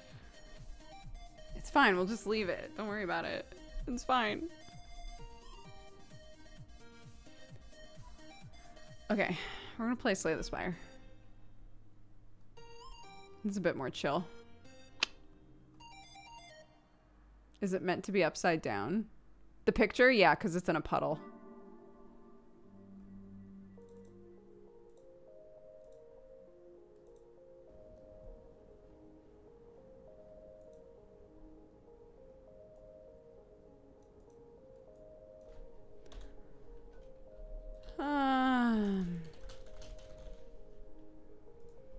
Do some chill Slay the Spire. You can backseat the shit out of this game if you want. I don't care. I've played it a million times. Why am I still on Ascension 1 with you?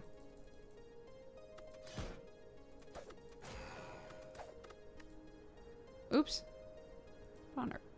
What on earth? Haven't seen this game in a while. It's fun. It's also nice because it's turn-based, so I can direct my attention to chat and not be like getting killed, you know?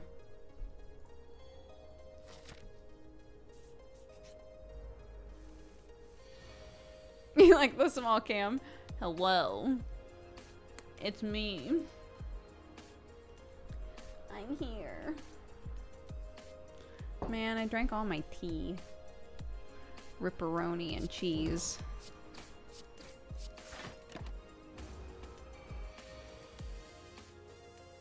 Between this and Monster Train, which would you say is easier to pick up? This one.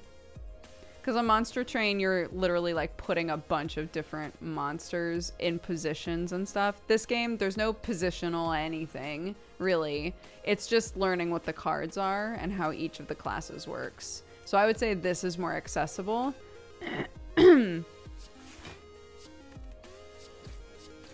But chat, feel free to refute that if you think I'm wrong.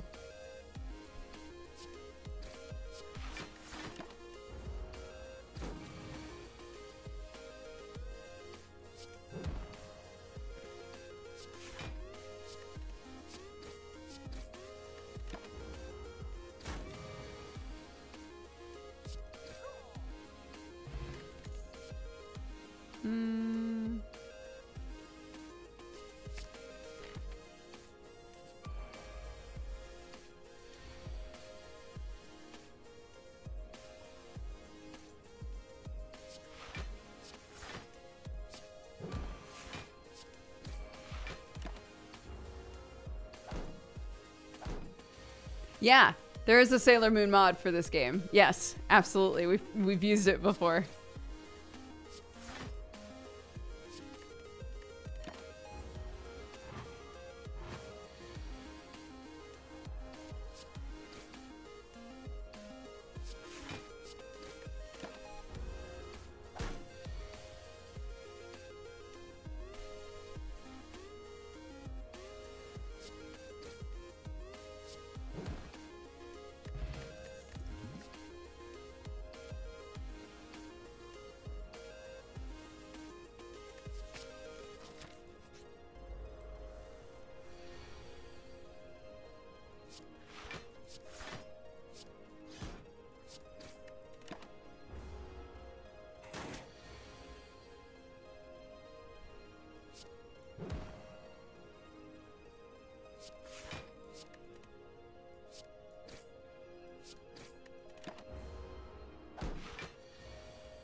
Whoop.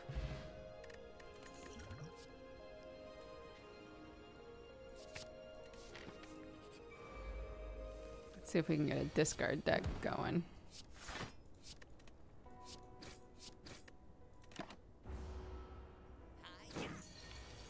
Have you tried Friday Night Funkin'? It's my first time watching your stream. I don't know if anyone else has asked that before. Friday Night Funkin'. I honestly don't know. I'm not sure. Maybe?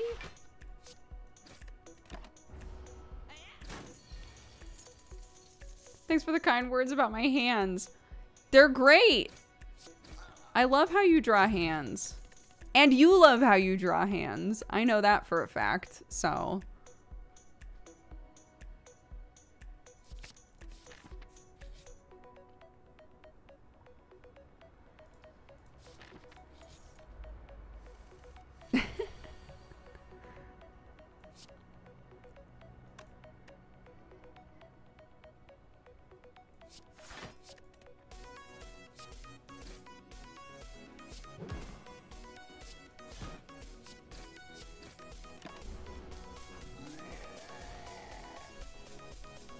We have head cam. Yeah, I set the camera like this when I did my art stream.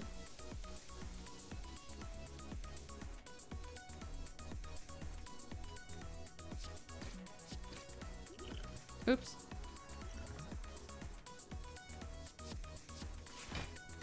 Yes. That's exactly the sort of shit I was hoping for.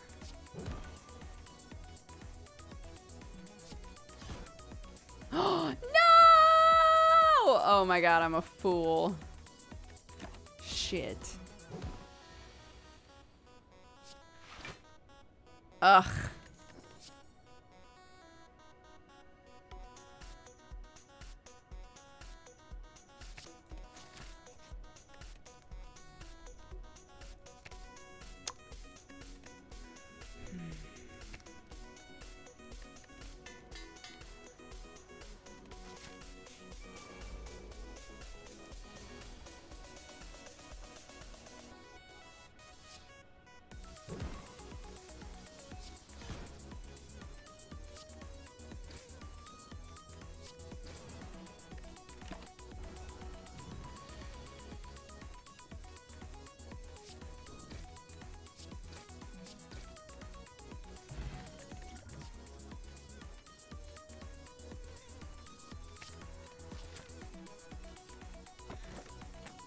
A potion belt. I've been getting that item a lot lately.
What does this do?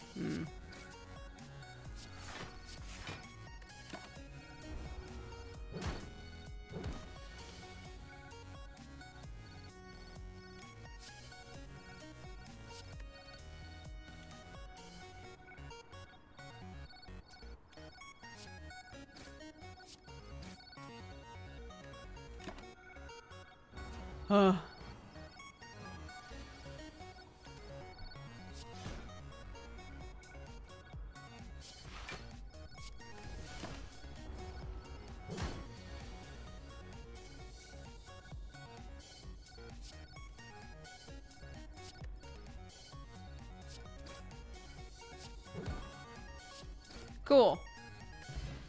Could have done that a bit cleaner, but it's too late now.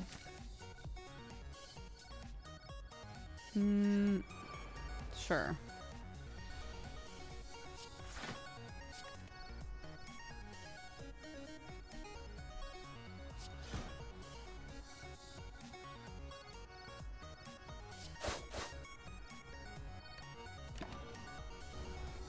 Yeah, that works out.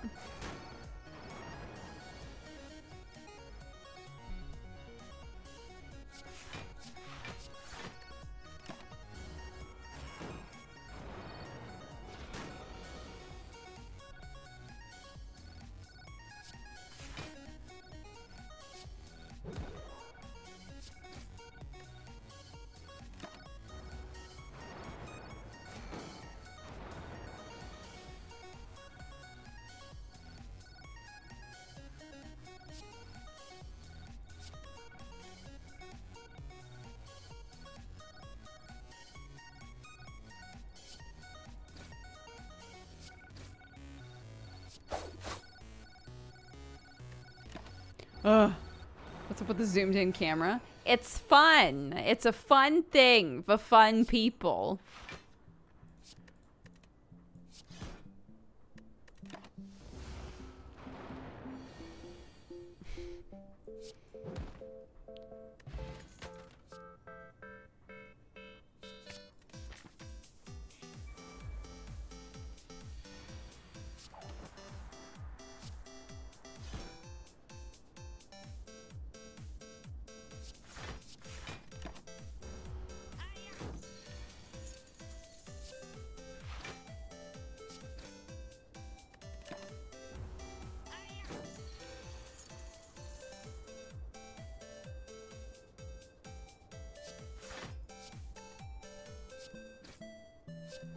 There we go.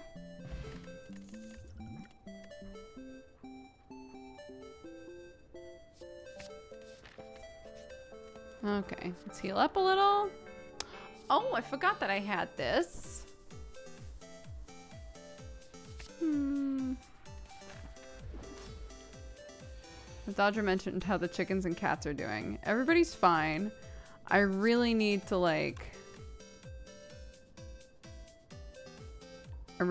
finally wall off an area for the chickens though, because they've gotten to the point where they don't give a fuck about the car. So if I open the gate and they're near the car, they're near like the gate, normally in the past they would run away the second the gate started opening, or if I pulled in a little bit and honked, they would all run. Not anymore. They just stand there.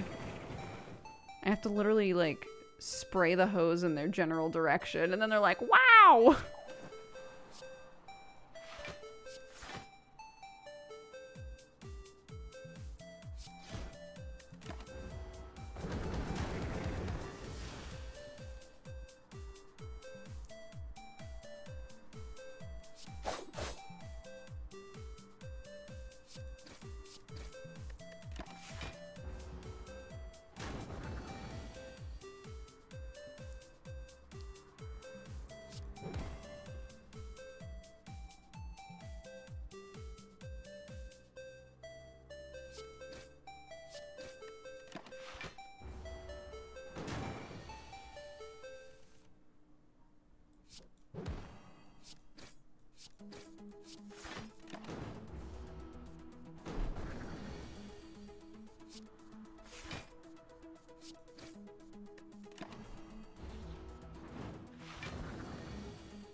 Their wings were clipped by the farmer that we bought them from. So yes, their wings are clipped. I don't know how often you need to like re-up that.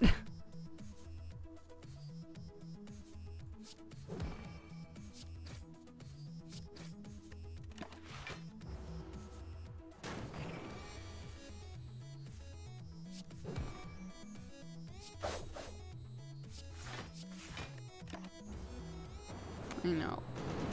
My little chickadees.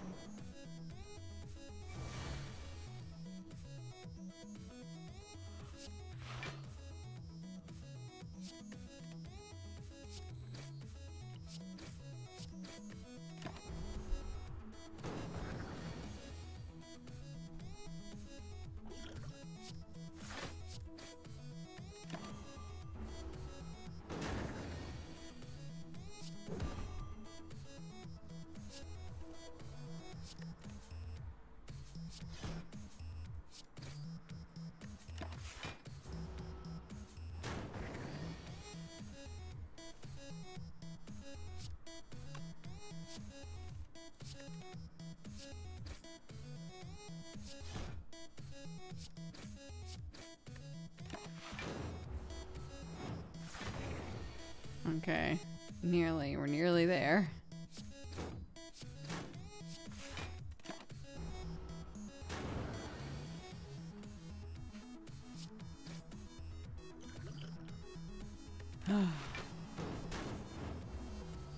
Oh my god. 1 HP in a dream, literally.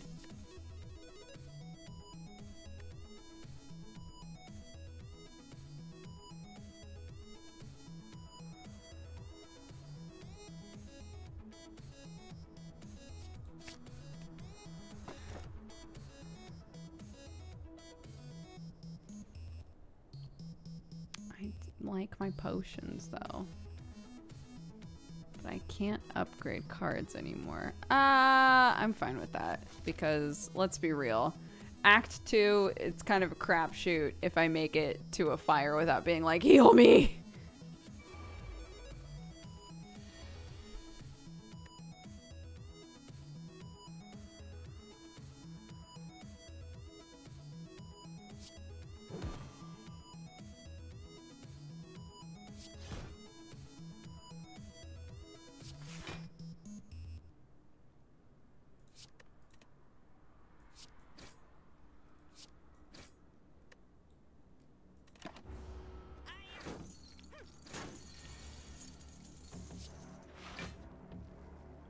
Yeah, I've been playing it a decent amount lately.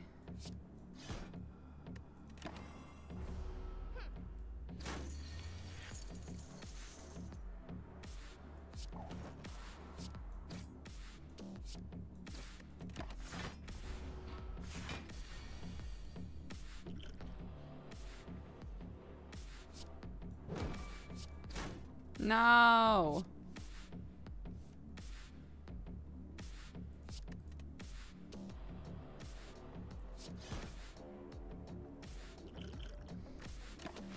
Dang it. Bye. He stole my money.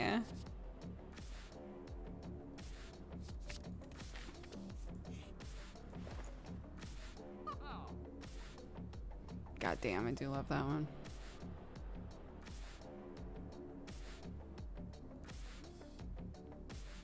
I don't like any of those.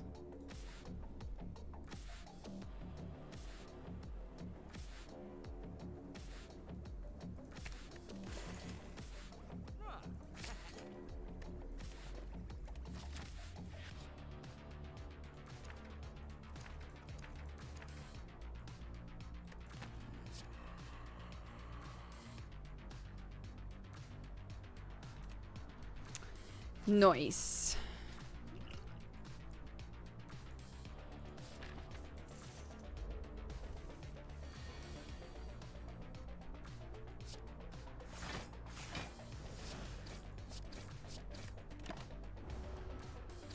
Yeah, Necronomicon's a great one.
Man.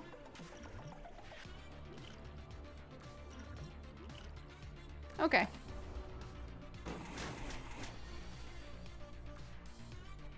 I also love a poison build.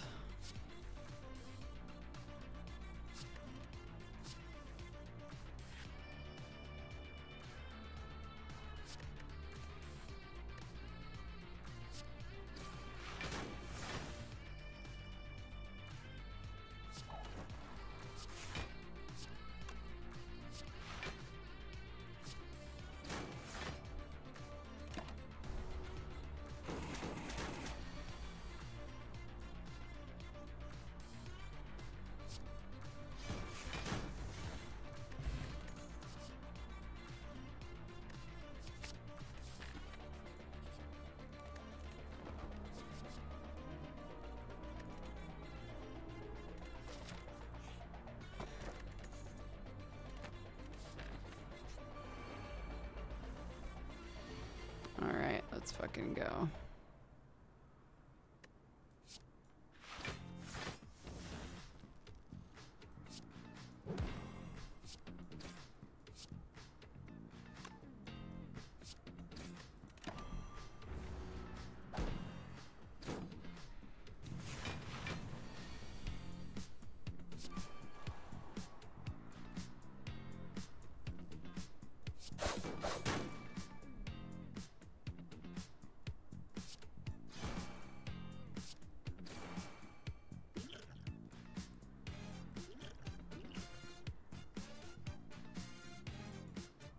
Hmm.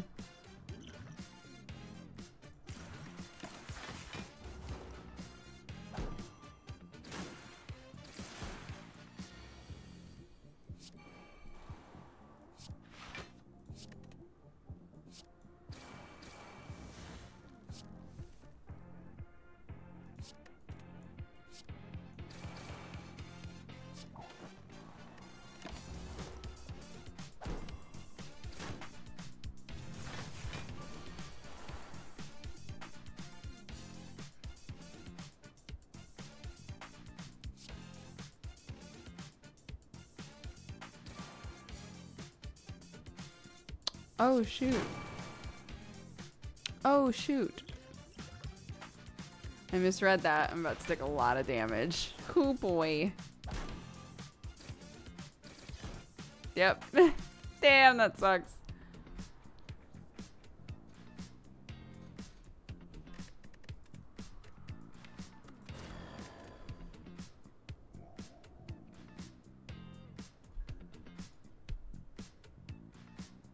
Oh no, I didn't even get past the first boss with him last time I played. Yikes.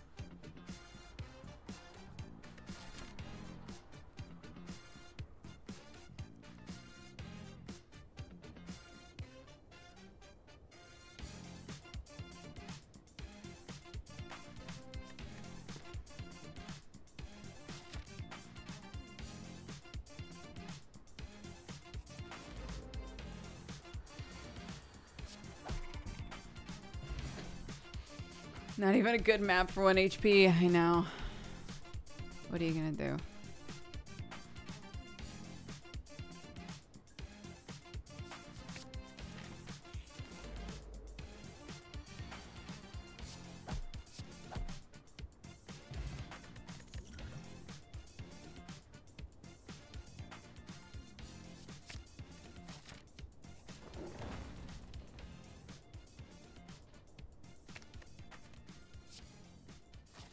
Power card.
Hmm.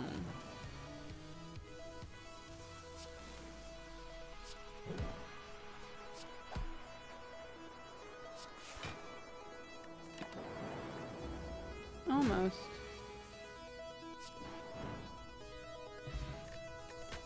And anchor, I'll take it. Channel a random orb, sure.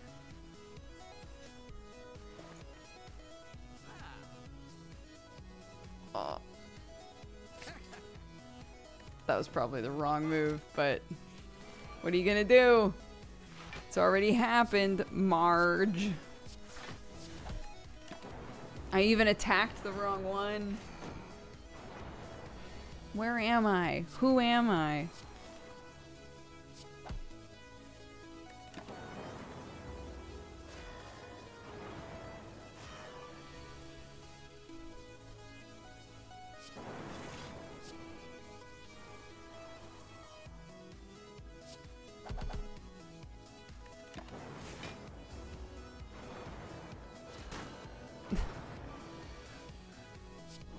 Who am I?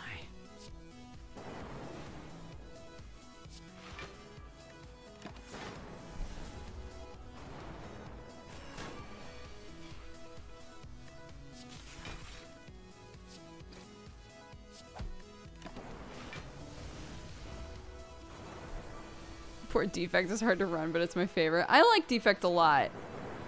Sometimes you have runs where you're like, holy shit, that was the easiest I've ever done. Like, that was so easy, right? I just kept getting lightning cards. I just did a big dick lightning build and it was great. And other times you're like, this doesn't make any sense. Hello, my love. Look at him. He's, oh, you can't see him because I'm zoomed in. Look at him. My handsome caveman. She's been asleep this like whole time. Yeah, I mean, she's sick. That's fine. It's like, are you asleep because you're poor? And she's like, yeah. Like, you went and she's like, Yeah, she had a lot of bread this morning, but at least she was able to keep it down. She was so sad when she was yakking, so. It's a beautiful mane.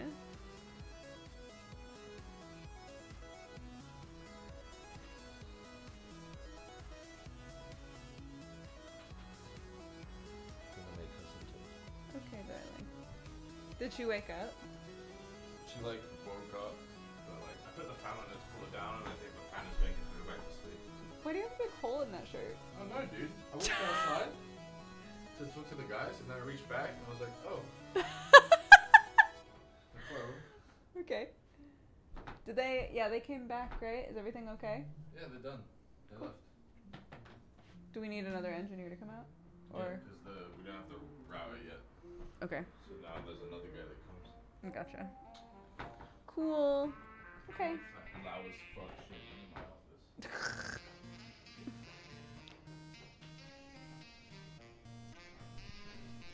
It's fashionable, chat. Oh, gremlin horn. Yeah. Oh my god, please. The heals, please. Oh, I've also had runs with the defect where where I just kept getting offered healing cards, like the healing power. And I was like, nice, hell yeah.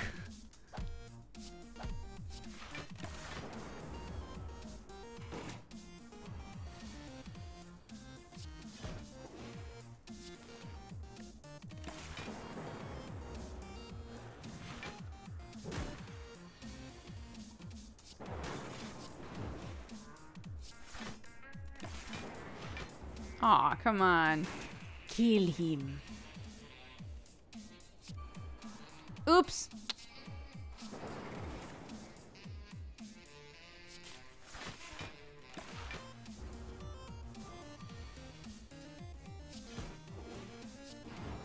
Nice.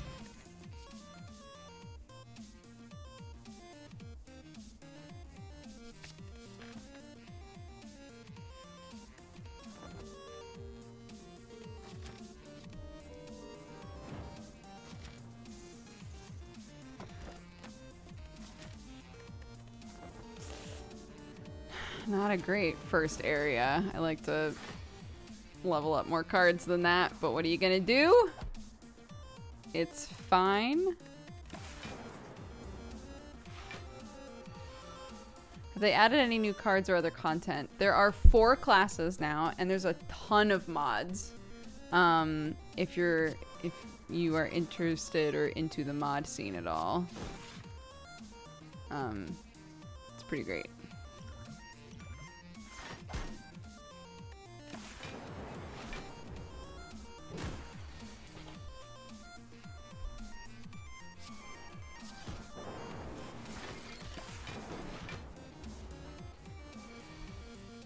A multiplayer mod. I didn't know about that.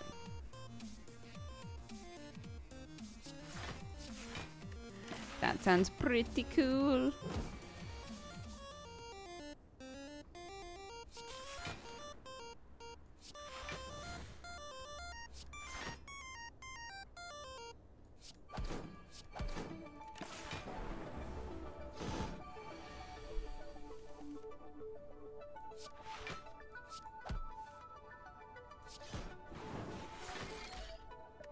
God, the dark orbs get so powerful after a while. It's actually nuts.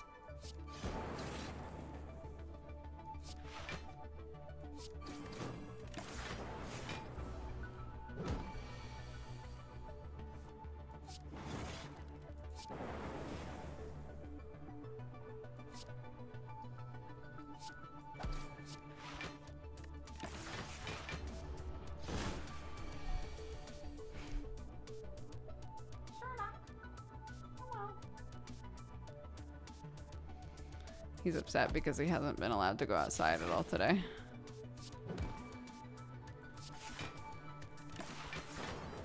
The chickens also were locked up for most of the day and they were not happy.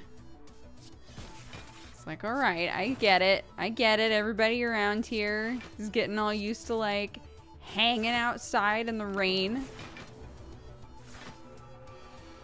I get it.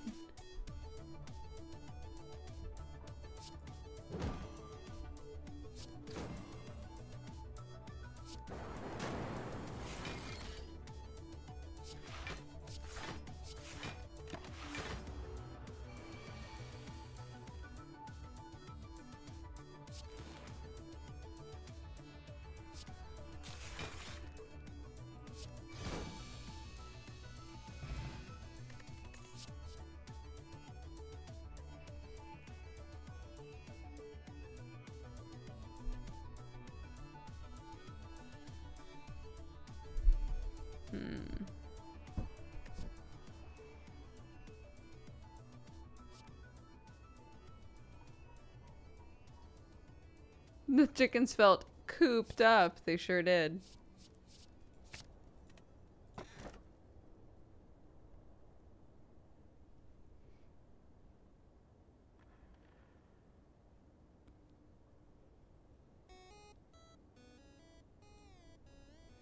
This one's a risky one. But fuck it. We take risks in this house. Fuck it.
Nice. Hell yeah.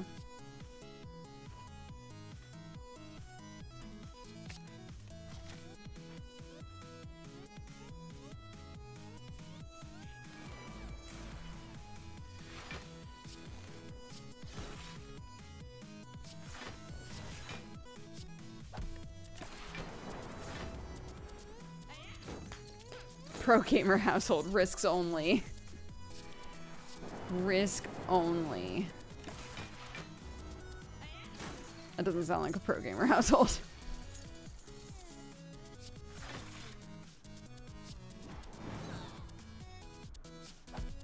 Yeah, so what's like your strategy here? Whatever seems the stupidest thing to do, I do that. So that when it works out, I feel very cool. Okay.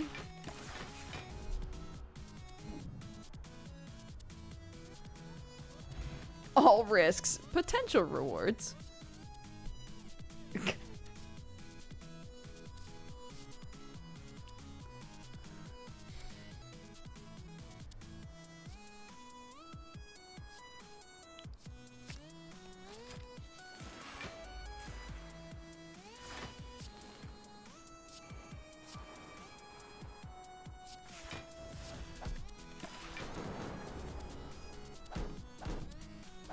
Oh my god, perfect.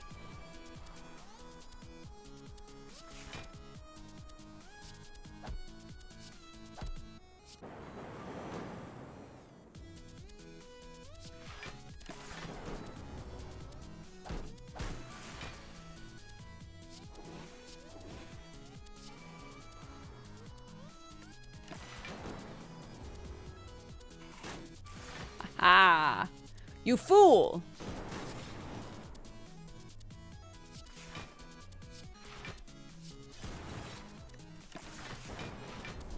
You fool, you dum-dum. You silly Billy.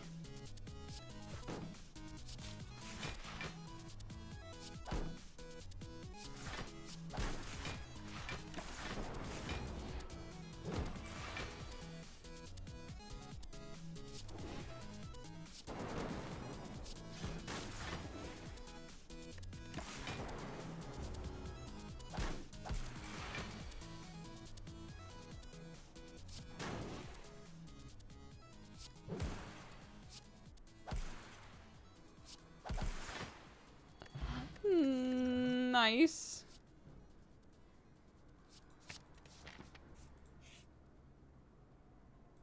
Fight.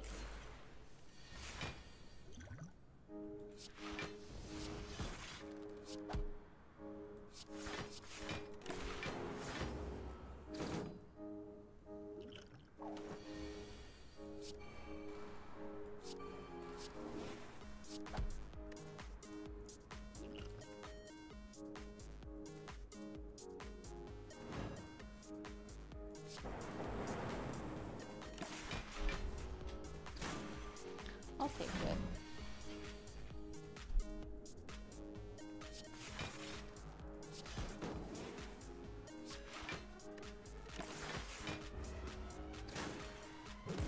Oh my god.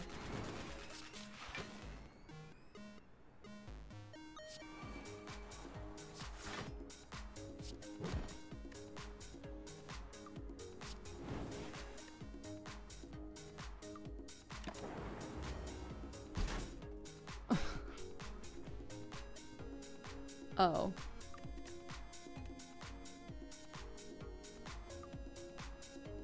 I have to poop.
Oh, Sam and Clarky are just snuggling together. It's very cute.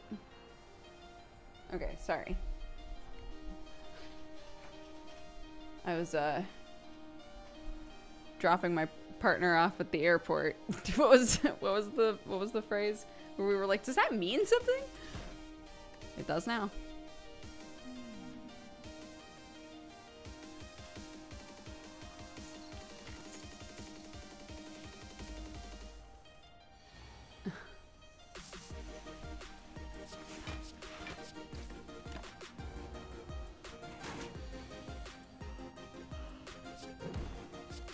Yeah, kids at the pool is normal. That's dropping the kids at the pool is the normal thing to say. Earlier we were talking about Bald and the Beautiful, which is like a podcast with two really popular drag queens. Ah, I could have just killed him. No, I couldn't have. Okay, interesting.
Fine.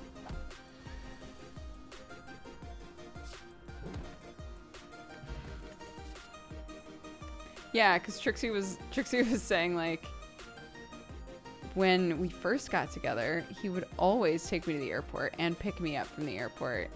And now he won't do it. And Katya was like, oh, man, nope. Somebody who won't pick me up from the airport, hell no.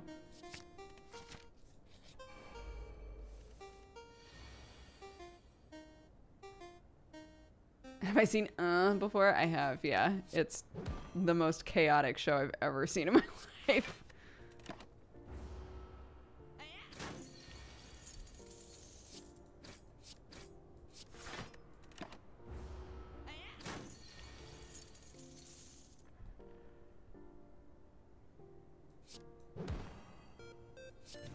Yeah, I think in this situation it's specifically like they used to take me to the airport and now they refuse to. It's like, what changed? You've gotten complacent.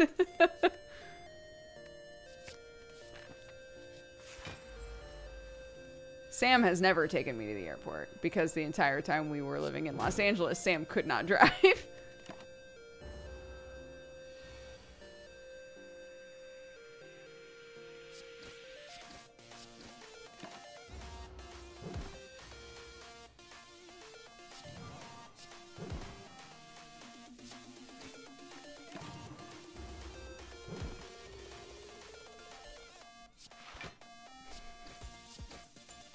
It's a bad excuse. So what if you don't have a license, Sam? Go get one real quick.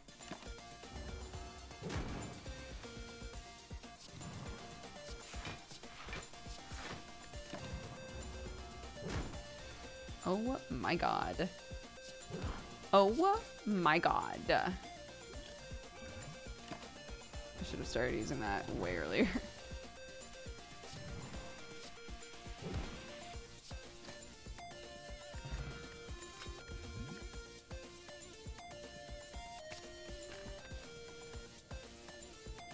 For real.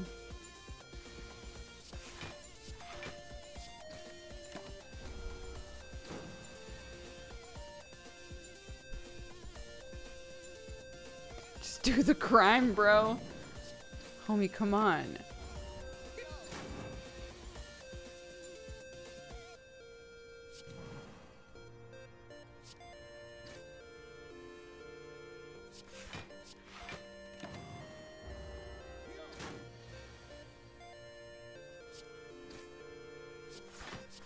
have to play this so safe right now.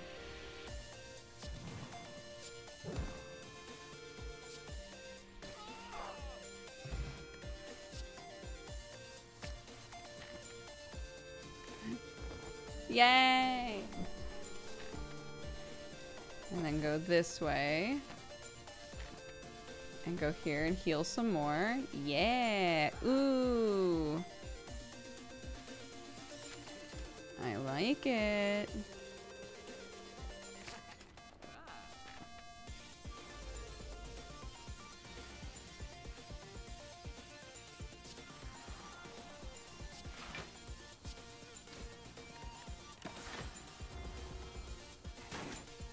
Do gay be crime? What does it mean? Nobody knows what it means. It's provocative.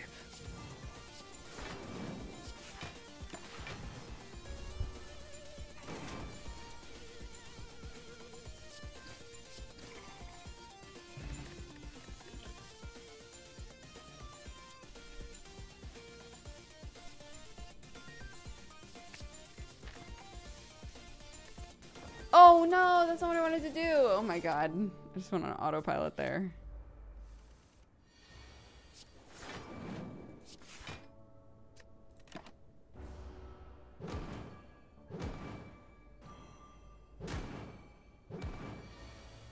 Yes. Ha ha ha. Perfect.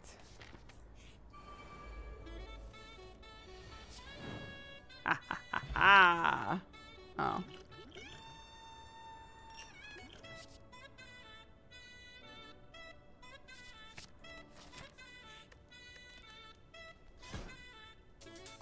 Yum, yum.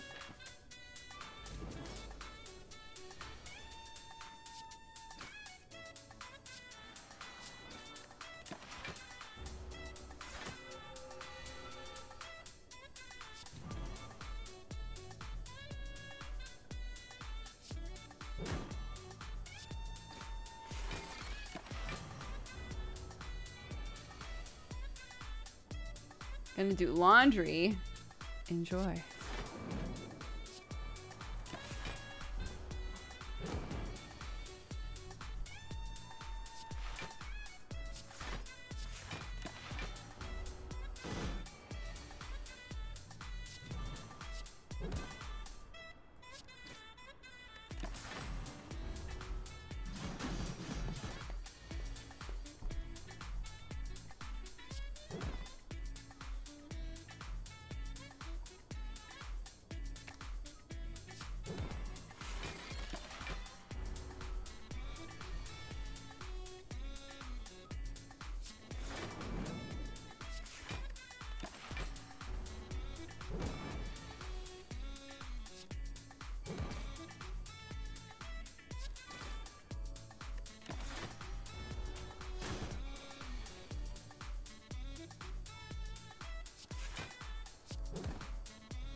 Why don't I ever use flex before I start attacking? The fuck is wrong with me?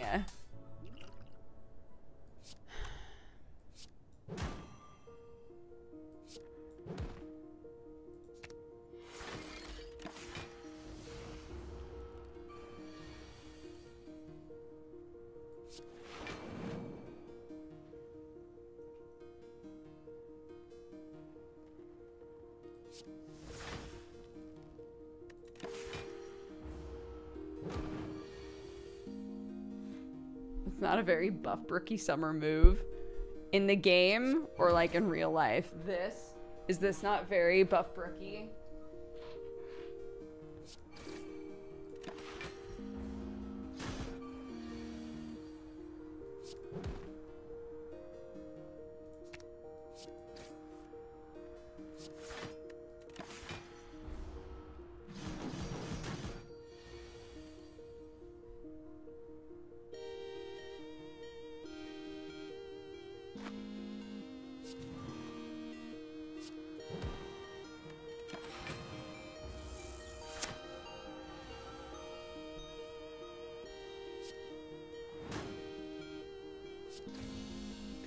Yay. All right.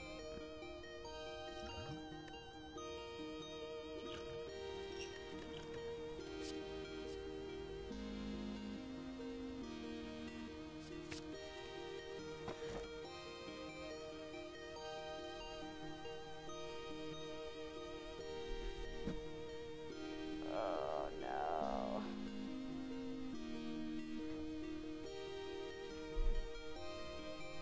Ah. Ah.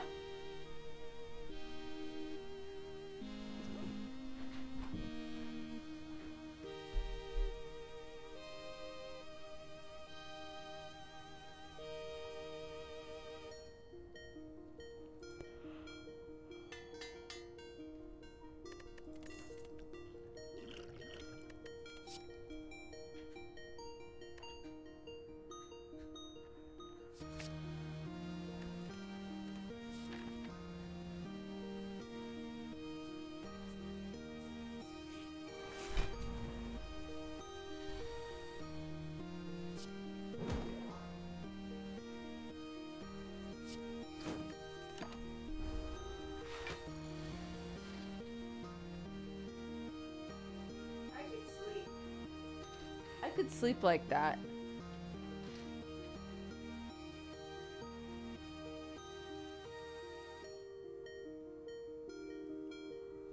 But then I think I would wake up so uncomfortable. Like my face would be a tomato. Not worth it, I guess. I guess it's not worth it. Good night, I guess. Night.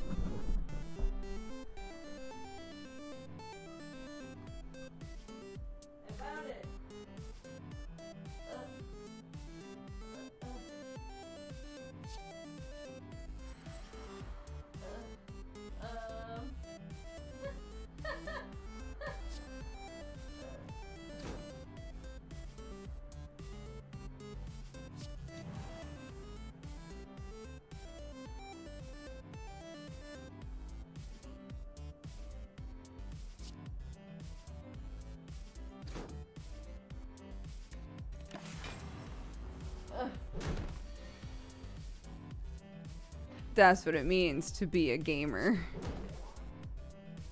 I'm so lightheaded.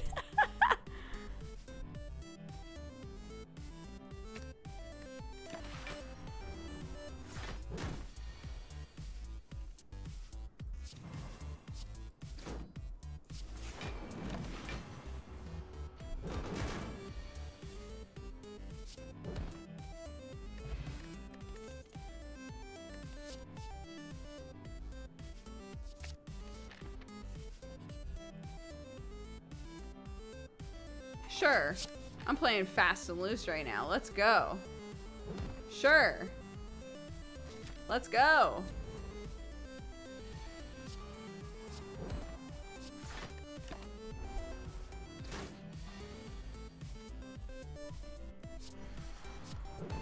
Yeah, Chair did a really incredible job, like, filling in for me there.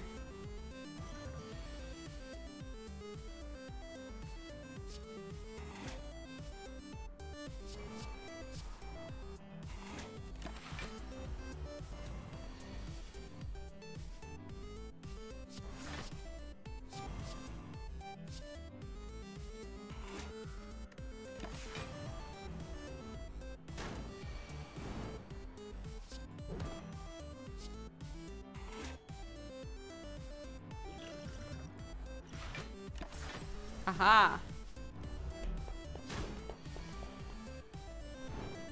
Yeah. Bella.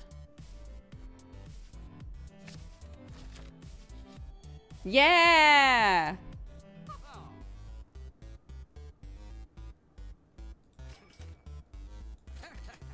I will take them both. Thank you.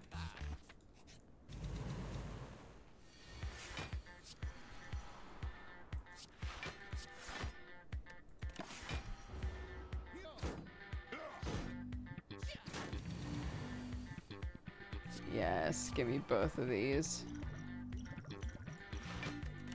Because Lord knows them wounds are about to start popping up.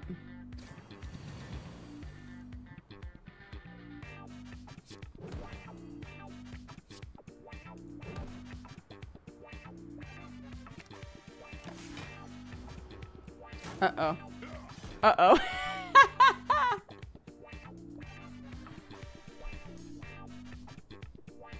It's fine. Don't worry about it.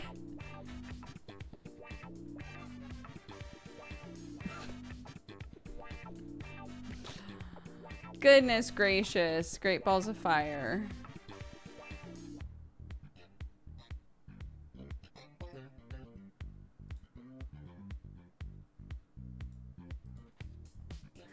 Great googly moogly.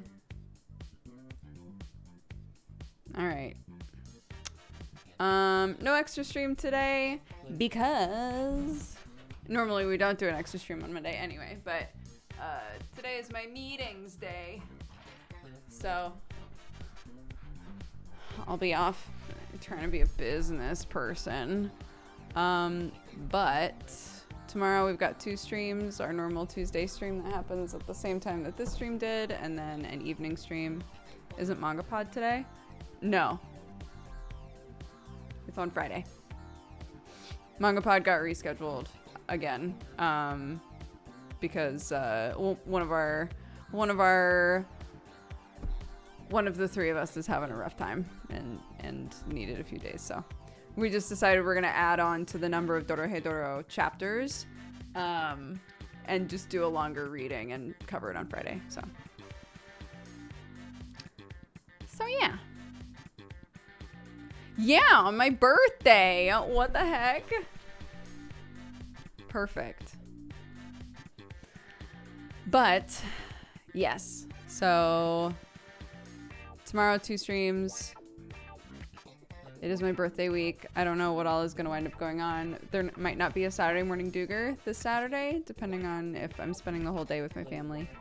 So we shall see. But I think on Friday, on my actual birthday, I think everything will be normal. So we'll see.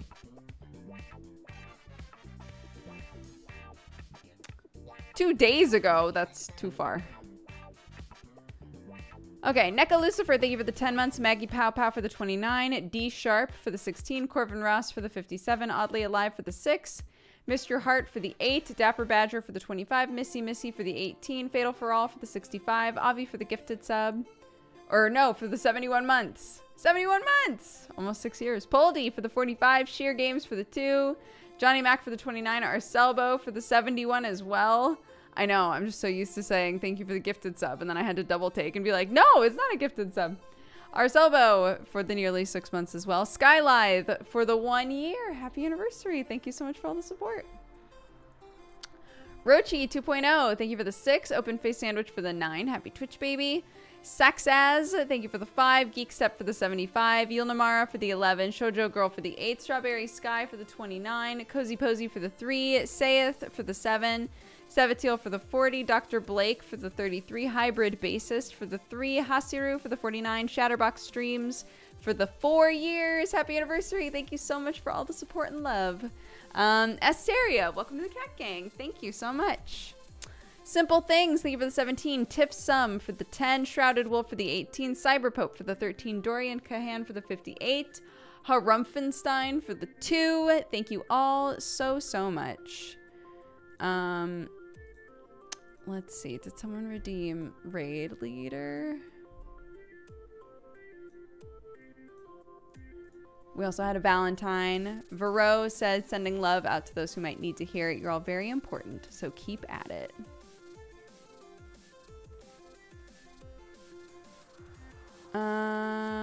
Amaz. Another Slay the Spire streamer that I enjoy watching. Wonderful. Hold on.